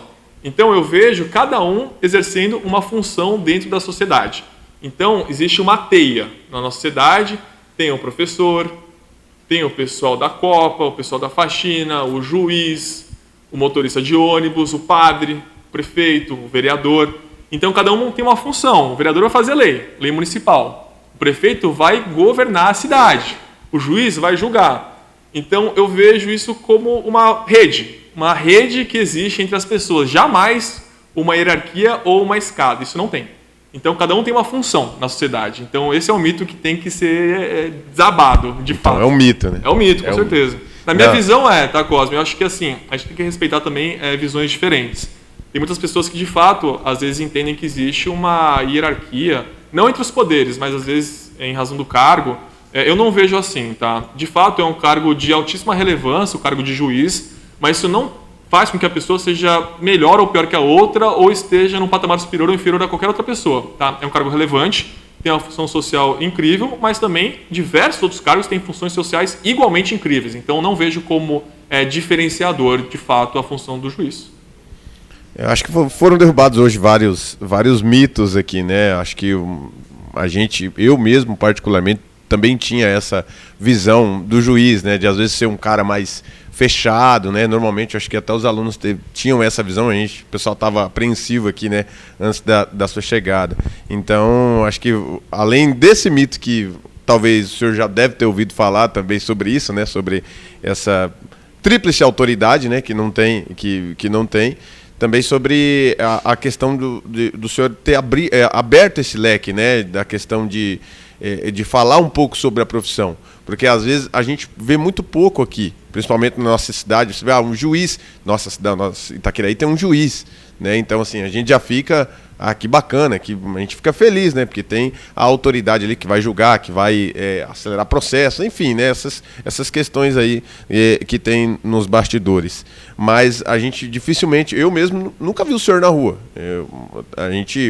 A maioria aqui, a gente tem uma história aqui na cidade de que todo mundo se conhece, né? A gente tem essa aqui para a cidade ser pequena. Mas eu, particularmente, nunca vi. Pode ser que agora, futuramente, eu possa topar com o senhor na rua, né? E já possa reconhecer o senhor. Mas a gente foi derrubado hoje um mito aqui de que o juiz é como um ser humano, entendeu? Um ser humano normal. Talvez a gente pensasse que fosse, nossa, é um cara fechado, o cara vai vir aqui, vai dar entrevista, vai ficar, né, sério e tudo mais. Então, mas eu queria agradecer de antemão aí, acho que já era uma entrevista que a gente já vinha planejando já há algum tempo, né? E tem abertamente aí, não só minha, né, mas acho que de todos os alunos aí. Muito obrigado. É importante falar também uma questão, Cosme, que às vezes as pessoas falam, pô, mas o juiz saiu da cidade, ele mudou de cidade, ele não gosta daqui. Isso eu acho que é muito legal falar para vocês. Na carreira da magistratura, o que acontece? Quando você passa no cargo, né, você é aprovado no concurso público de juiz, você inicialmente vai para uma cidade que tem poucos habitantes. Tá? Então, por exemplo, Itaquiraí, Sete Quedas, Dois Irmãos do Buriti, Sonora, Eldorado, são cidades que não têm uma elevada população. Tá? Então, a partir do momento que você vai para o cargo de juiz, você vai para essa cidade. O que acontece? Existe uma progressão na carreira. Então, você vai para uma cidade de primeira entrância, que é uma cidade que não tem tantos habitantes. A partir daí, de acordo com o critério do tribunal, você pode ir para outras entrâncias. Ou seja, você é promovido na carreira. Então, vai para uma cidade um pouco maior. Por exemplo, Naviraí, por exemplo, Ribas do Rio Pardo. Então, são cidades que você vai galgando na carreira. Depois, você vai para cidades maiores, Campo Grande, Dourados, Três Lagoas. Então, quando o juiz sai da cidade, não é uma questão que ele não gosta da cidade, que ele não quer ficar aqui. Que nem eu, pessoalmente, eu sou apaixonado pela cidade de verdade, gosto muito daqui. Mas até um momento na minha carreira que eu vou ser promovido e vou passar por uma outra cidade maior. Mas isso é uma consequência natural da carreira. Tá? Com a promoção, você ganha um salário maior, você tem que galgar sonhos maiores, porque você tem que ir para outras cidades consequentemente. Tá? É uma progressão na carreira. Então, o momento que eu não estiver aqui, vocês tenham certeza que não é por minha opção. é por uma questão de progressão na carreira. Eu espero, se Deus quiser, que eu fique muito tempo aqui. Gosto bastante de estar aqui. Mas o momento que eu não tiver, só para vocês saberem também, porque as pessoas não sabem disso também, como que funciona. Ele quis ir embora. Não, não é isso. Existe uma progressão. Então, quando isso aconteceu, eu quero que vocês saibam que é porque eu progredi de carreira. Então, não que eu quis sair da cidade. Acho que é importante falar isso. Por isso tem essa rotatividade também dos juízes. Só para concluir, acho que mais um mito foi derrubado, né? Porque... Não, é porque normalmente, quando a gente ouve, tem um juiz na cidade, aí dali 2 meses, um exemplo, 6 meses, 1 ano, não tem mais juiz, o juiz foi embora. Pô, mas aí o pessoal já entra na parte, às vezes, política, para criticar, para falar, e acho que é até importante falar, a gente ter esse tipo de informação, eu como um comunicador e as pessoas, né, para a gente estar passando, às vezes, para outra pessoa, funciona dessa forma, porque daí você vai gerando ideias, né, a pessoa tem um entendimento de que não é daquela forma, de que foi embora porque a cidade, né? O que será que está acontecendo? Então, acho que foi derrubado mais uma série de mitos aqui. Muito obrigado. Eu sou Eduardo, tenho 17 anos, eu estudo lá na Manuel Guilherme. Eu pensei em algumas perguntas quando ele estava falando aqui. Quanto tempo que um juiz tem que ficar numa cidade para ele ir para outra? Daniel? Eduardo. Desculpa, Eduardo. Eduardo, é muito relativo isso. Tá. Por quê, Eduardo? Acontece que é uma questão mais do tribunal, tá? Quem organiza isso é o tribunal, né, a presidência, e eles vão delimitando qual cidade, eventualmente, tem que ter uma promoção. Tá? Então, quando abre uma cidade para promover o juiz, pode demorar 6 meses, pode demorar 2 meses, pode demorar 1 ano, pode demorar 2 anos, então não existe um prazo correto, assim, um prazo específico para te falar. Eu conheço juízes que ficaram na primeira entrância, né, nas cidades que não tem tantos habitantes, por 4 anos. Tem juízes que ficaram 2 meses. Então, é muito relativo. Não tem como prever. Então, infelizmente, eu não vou conseguir te dar um limite temporal assim do tempo que cada um fica em cada cidade. É totalmente relativo. Eu tenho 2 perguntas. Uma delas é, quando, por exemplo, o delegado vem aqui e ele quer pedir um mandato para entrar na casa de alguém, como que você julga que é necessário ele ter um mandato para entrar naquela casa? Tipo, é necessário ele entrar lá ou só quer ir lá por ir, entendeu? Um exemplo. Tá, é importante essa pergunta, Eduardo. Para você ingressar num domicílio alheio, você tem que ter autorização da pessoa que está na casa. Isso em regra. Contudo, se tiver uma situação de emergência, de desastre, a pessoa pode entrar na casa da outra pessoa para tentar resolver aquele problema. Essa é a primeira opção, a primeira possibilidade de entrar na casa de alguém sem permissão, quando tiver desastre, alguma situação de emergência. A segunda possibilidade é por ordem judicial, ou seja, o juiz ele pode determinar que, eventualmente, numa investigação, a polícia entre na casa de alguém para, eventualmente, verificar uma situação de crime. Se também tiver dentro da casa uma situação permanente de crime, vamos supor, alguém está roubando a casa de um terceiro, a polícia pode entrar mesmo sem autorização do juiz para cessar aquela atividade criminosa. Então, num caso específico que você falou, Eduardo, do delegado pedir, eventualmente, que ele precisa entrar na casa de alguém, ele tem que pedir autorização para o juiz. O que eu vou analisar? O Código de Processo Penal, ele elenca as possibilidades, a Constituição Federal também, das possibilidades que a pessoa pode ou não ingressar no domicílio alheio por ordem judicial. Então, se tiver, dentro da investigação do policial, indícios veementes, provas de que existe, eventualmente, uma arma naquela casa, ou que aquele indivíduo está traficando droga naquela casa, tiver indícios, provas, testemunhas que confirmem esse relato, o processo vai vir para mim e eu vou analisar. Se eu entender razoável aquelas provas, razoáveis aqueles indícios, eu vou deferir a ordem. Mas tem que ter indícios robustos, porque a polícia não pode, eventualmente, entrar na casa de qualquer pessoa por uma mínima informação. Porque o domicílio, ele, em regra, é inviolável, você não pode entrar na casa da pessoa. Então, o delegado vai instruir aquele pedido com provas e elementos que determinem que existe um crime sendo praticado naquele lugar ou que tem algum elemento de crime, alguma arma, alguma coisa nesse sentido. Então, vai caber a mim analisar com o pedido do delegado. Ficou claro? Tá. Eu achei bem interessante, porque é uma dúvida que eu sempre tive. A outra pergunta é como que era estudar lá na USP? Tipo, as aulas, como que era, assim, os professores, se era muito difícil? Então, os professores eram fantásticos. Assim. Eu tive aula com o Lewandowski, né, que é ministro do Supremo, com o Alexandre de Moraes também, foi meu professor. Então, o corpo docente da USP é muito qualificado. Assim, tem professores fantásticos. Então, as aulas eram bastante desafiadoras. A gente tem muita dinâmica de grupo, né, que a gente chama de seminário na faculdade. Então, isso, para mim, é a melhor forma de você aprender é você fazer dinâmica de grupo e debater caso com as pessoas. Então, isso tinha bastante nas aulas. Seminários e depois atividades finais. Então, basicamente, era assim que funcionava. Aulas expositivas, com professores muito qualificados, e também seminários para a gente trabalhar em grupo e resolver alguma questão jurídica que eles colocavam para a gente resolver.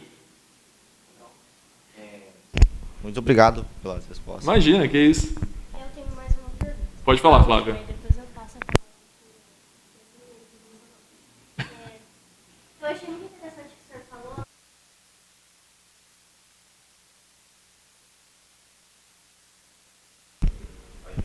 Repetindo. Eu achei muito interessante o que o senhor falou sobre se sentir realizado na carreira que você segue. Porque, assim, o meu pai, lá na minha casa, ele disse para eu seguir a carreira de Direito. Porém, não é um sonho que eu sempre tive, como, por exemplo, a Giovana ou o senhor. Não é algo que eu penso em fazer. Porém, eu vou fazer, aí depois de um tempo eu sigo naquilo que eu quero, para poder agradar o meu pai no momento. Porque ele me sustenta e eu não tenho outra opção. Porém, eu gosto muito de desenhar, eu desenho muito bem, a professora Gislaine, ela guia a gente no projeto Artistas do Manuel. E eu queria perguntar para o senhor se o senhor me daria permissão para fazer um retrato do senhor. Pô, claro, não tem nem problema. Pode? Mas que bacana. Primeiro, parabenizar a tua escolha, assim, né? Porque é muito difícil. Às vezes, nossos pais eles querem que a gente faça algo e não é algo que a gente tem em mente. Mas, como você falou, a gente não paga nossas contas. Então, no meu caso, quando eu concluí a graduação, que eu consegui, de fato, pagar as minhas contas, eu falei, eu vou fazer o que eu quiser, porque, de fato, agora eu me sustento. Então, o ponto que você falou também é muito sensível, né? Porque você não consegue ter as escolhas próprias se você não, eventualmente, consegue se sustentar. Mas eu acho interessante isso. Eventualmente, se você seguir pela carreira do direito, você pode se apaixonar pela carreira. A gente não sabe. Ou depois de fazer direito, você pode seguir para uma outra área que você tem mais afinidade, uma área que envolve mais desenho, arquitetura, enfim, design gráfico, tem várias opções. Então, acho bacana, acho legal, não tem problema, não. Depois pode ser. Imagina.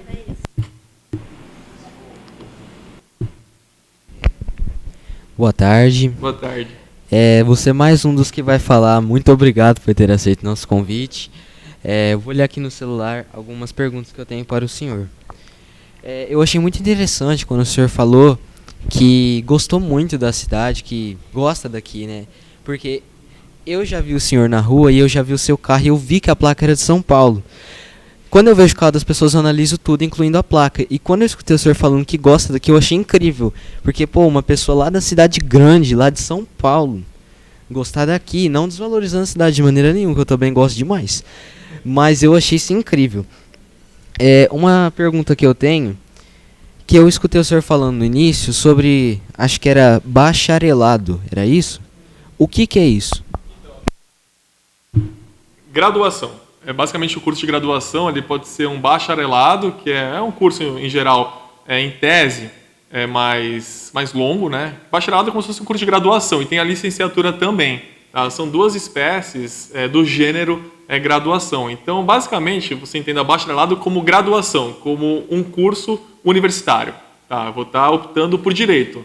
Eu vou ser bacharel em direito quando me formar. Se faz engenharia, você vai ser bacharel em engenharia quando você se formar. Então é basicamente isso, é um sinônimo, vamos dizer assim. Até peço desculpas pelo termo, às vezes não é tão entendível. Imagina.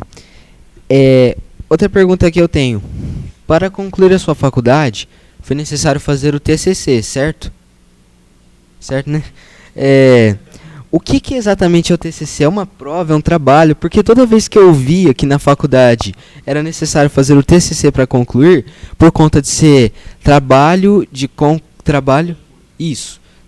conclusão de curso, por ser trabalho, eu imaginava que a pessoa, eu que estudo agora, quando fala trabalho, já imagino uma cartolina. Eu imaginava que a pessoa tinha que fazer várias cartolinas explicando tudo o que ela aprendeu. Eu achava que era isso. Eu gostaria que o senhor me explicasse o que exatamente é um TCC.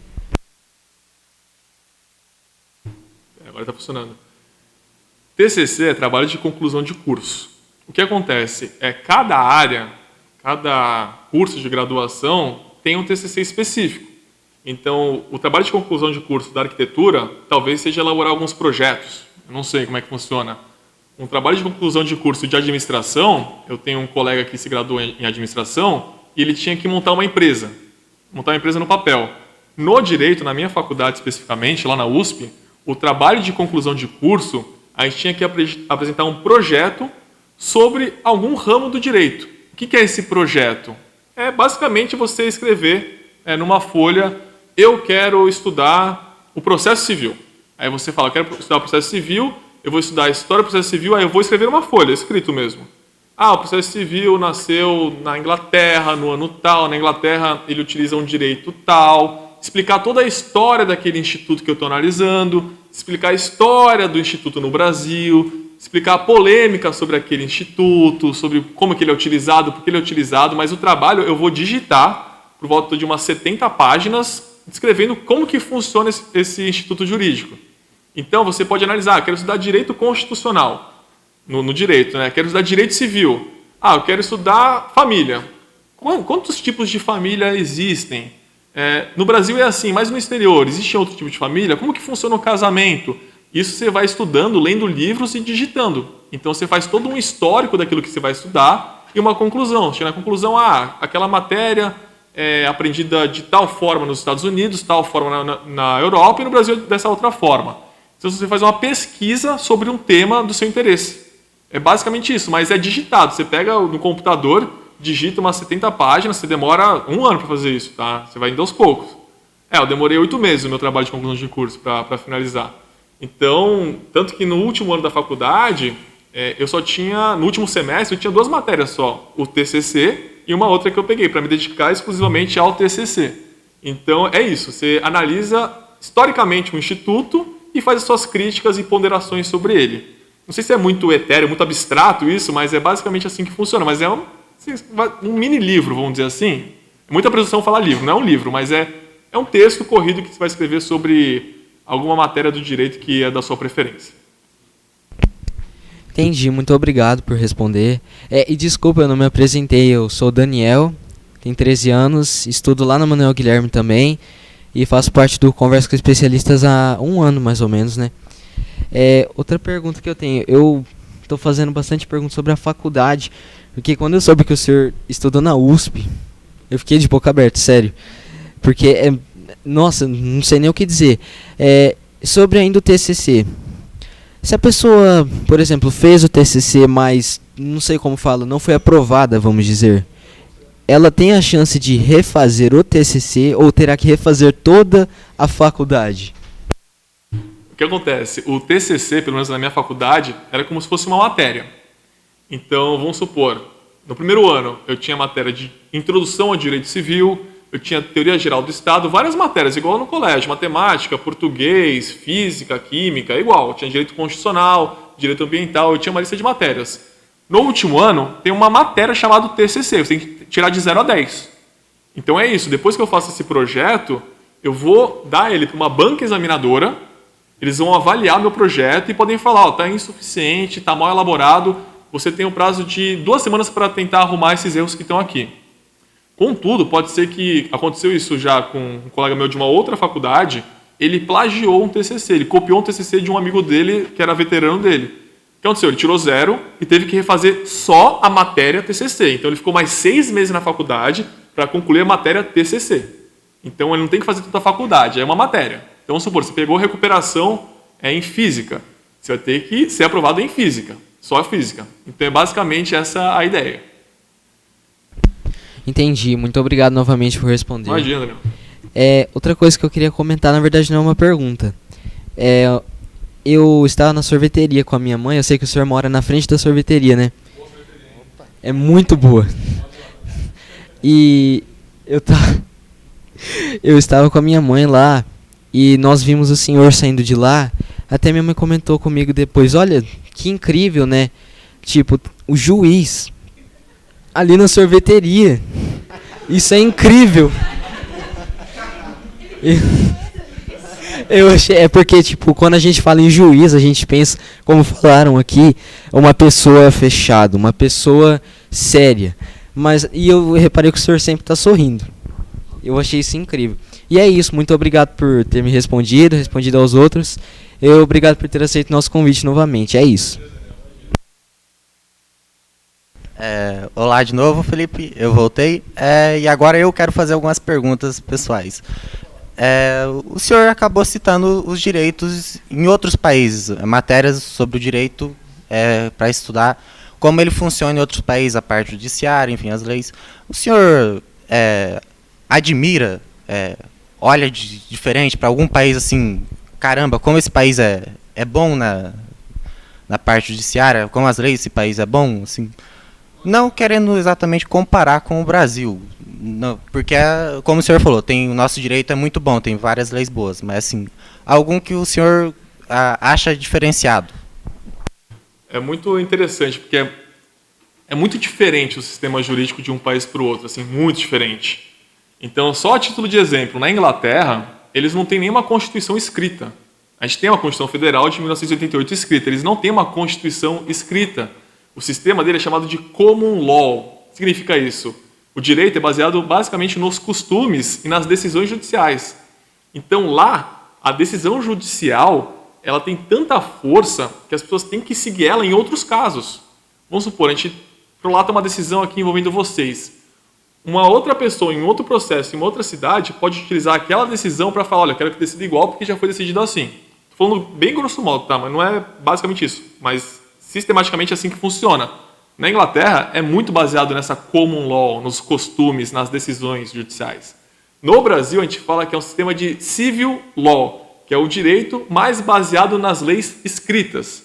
Então aqui, a minha decisão particular não vai poder ser utilizada obrigatoriamente em um outro caso para um outro juiz obrigatoriamente seguir. Não é assim que funciona. Então existem alguns mecanismos nossos, do nosso direito, que se aproximam bastante daquele direito do Reino Unido, mas são completamente diferentes, tá? Então, respondendo a sua pergunta especificamente, eu admiro 100% o nosso sistema jurídico brasileiro, tá? Por exemplo, o sistema jurídico francês é muito diferente e o direito administrativo da França, ele é um dos mais importantes do mundo e serviu como base do nosso direito administrativo, mas ele é diferente do nosso direito. Lá na França, algumas decisões administrativas que não são do juiz, são de órgãos que envolvem o poder público, são definitivas.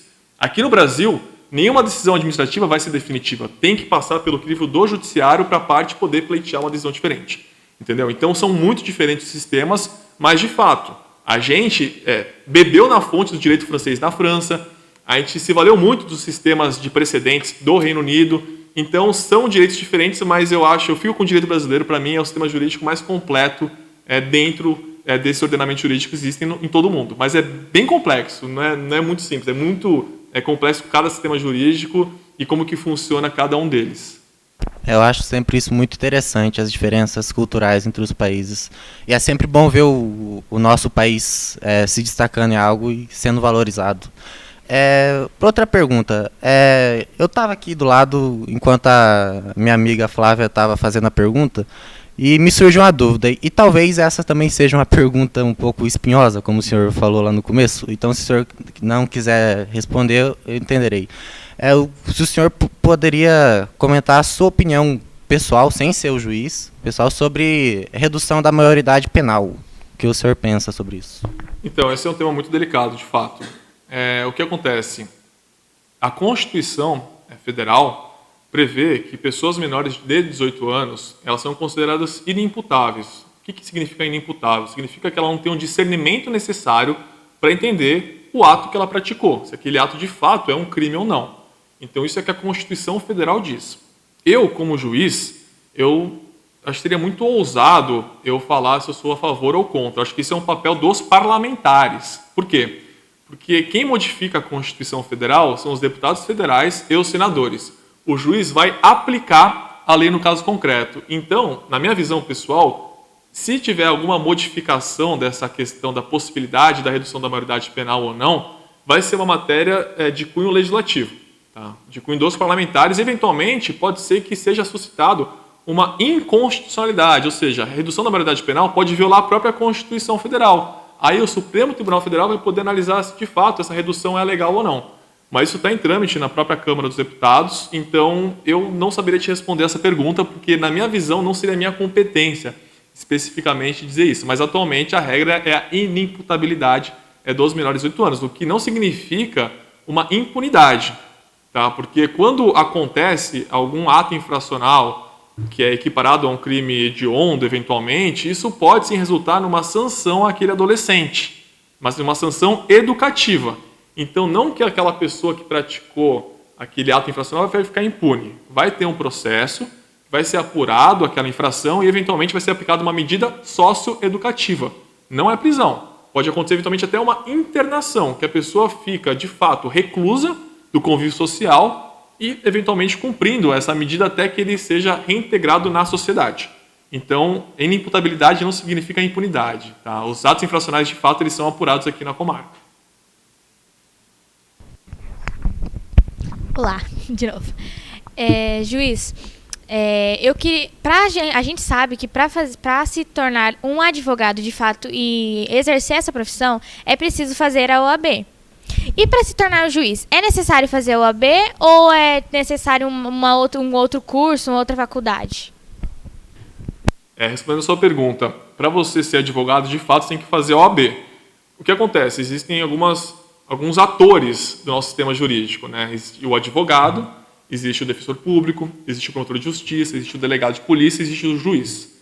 Cada um funciona de um jeito diferente. Então, para você ser advogado, quem vai cuidar disso é a OAB.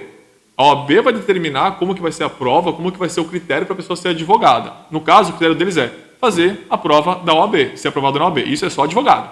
Então, a função do advogado, ela não se confunde em nada com a função do juiz e o critério de escolha para a pessoa ser juiz ou não. Então, no meu caso especificamente, a Constituição Federal fala que para a pessoa ser juiz, ela tem que ter 3 anos de atividade jurídica.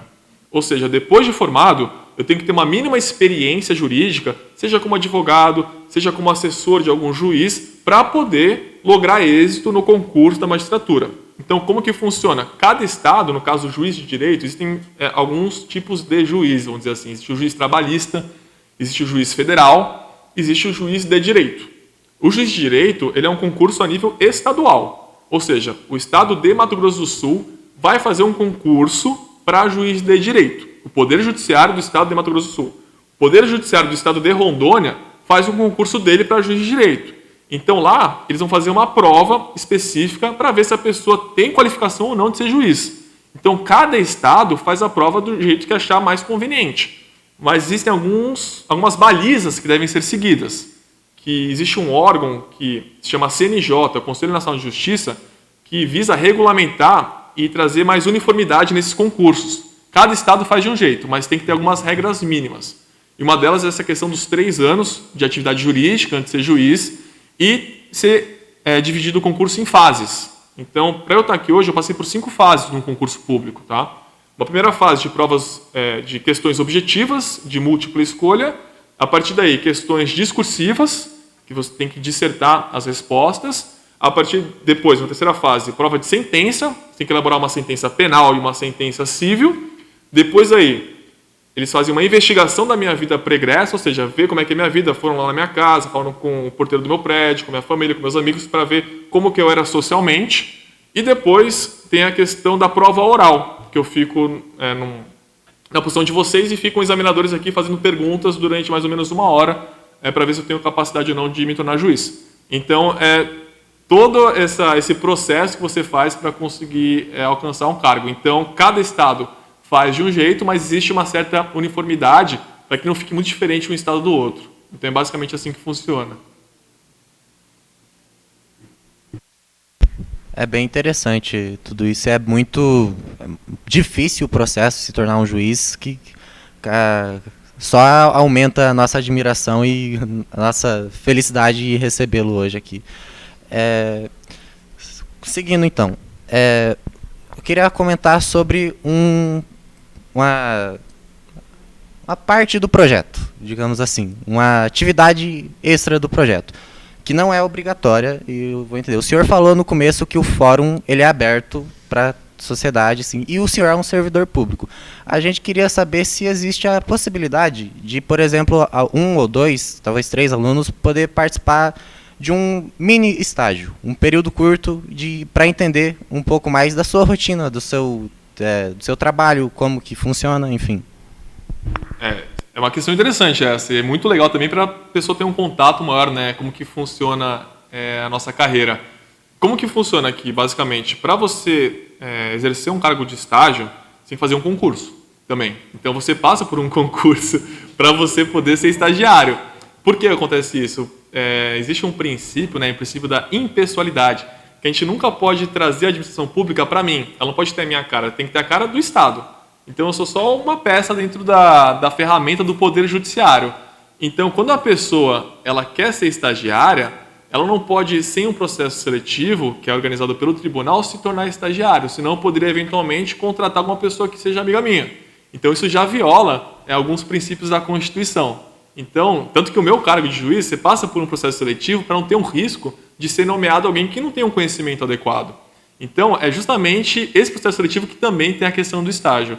O que eu posso fazer? Eu posso analisar eventualmente a possibilidade de alguém ficar aqui de forma voluntária. Isso eu posso fazer. Mas aí eu precisaria ver internamente, verificar como que vai funcionar o trâmite aqui da comarca e eu dou uma resposta depois para vocês. Mas seria de fato um prazer. Sim, mas na verdade é justamente assim que funciona essa parte do projeto. É um estágio de curta duração, curtíssima, tipo meio período, de um dia só, algumas horinhas e sem remuneração. Então Sim, lógico. É só para entender Claro. mais ou menos como funciona a profissão. Não, claro, eu vou analisar, eu vou ver certinho isso e dou uma resposta. Mas é interessante esse pleito, eu acho bem bacana. Sim, ficamos extremamente agradecidos, é uma oportunidade incrível. Acho que o pessoal vai disputar aí a facas e dentes ali para conseguir, se for aprovado.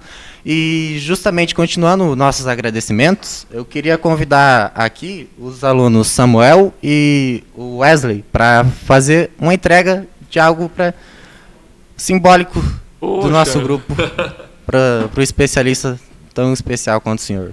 Muito obrigado. Bonito, obrigado, viu?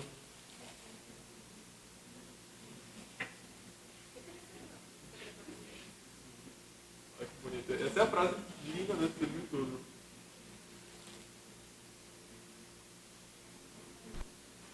Obrigado, viu? Muito obrigado. Não, com certeza, deixa eu ficar no meio.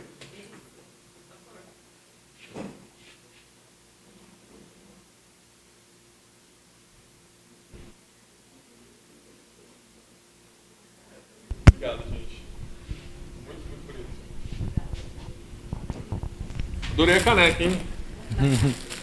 Bela frase. A gente sabe que não é muito, mas algo simbólico como maravilhoso, forma de muito sim, é maravilhoso, eu adorei. Que bom que o senhor gostou. Muito. Então, partindo agora para o encerramento do nosso encontro, acredito que todas as dúvidas foram sanadas, muita gente veio aqui e tirou suas dúvidas. Essa é a minha última parte. Eu queria, de forma pessoal e representando o grupo, os dois, agradecer sinceramente, do fundo do meu coração, pelo senhor, por tudo que o senhor fez nessa tarde. Eu sei que é um período curto, mas foi incrível. Ver uma pessoa tão inteligente, com tanta experiência, falando um assunto tão importante, tão interessante quanto é o direito. Então, fica aqui o meu muito obrigado e, como a professora sempre fala, a palavra de ordem é gratidão. Obrigado por tudo que o senhor fez pelo projeto. Então, eu vou passar agora a palavra para a minha amiga Maria Eduarda fazer os agradecimentos finais. Como o Lucas falou, a nossa palavra de ordem hoje é gratidão mesmo, pelo senhor disponibilizar o seu tempo, deixar um pouco os seus afazeres de lado para nos receber aqui. Então, assim, muito obrigado mesmo por toda a sua dedicação aqui no fórum da nossa comarca. É muito gratificante ver que o senhor, como o juiz, o senhor consegue olhar para os nossos alunos, para a gente, que somos alunos, e ter essa compaixão que o senhor demonstrou aqui. Então, a nossa palavra de ordem é gratidão. Muito obrigado mesmo por toda essa tarde, esse pedaço de tarde que o senhor passou aqui com a gente, que eu tenho certeza que sanou muitas dúvidas que nós tínhamos, né? Então, é isso aí. Muito obrigada.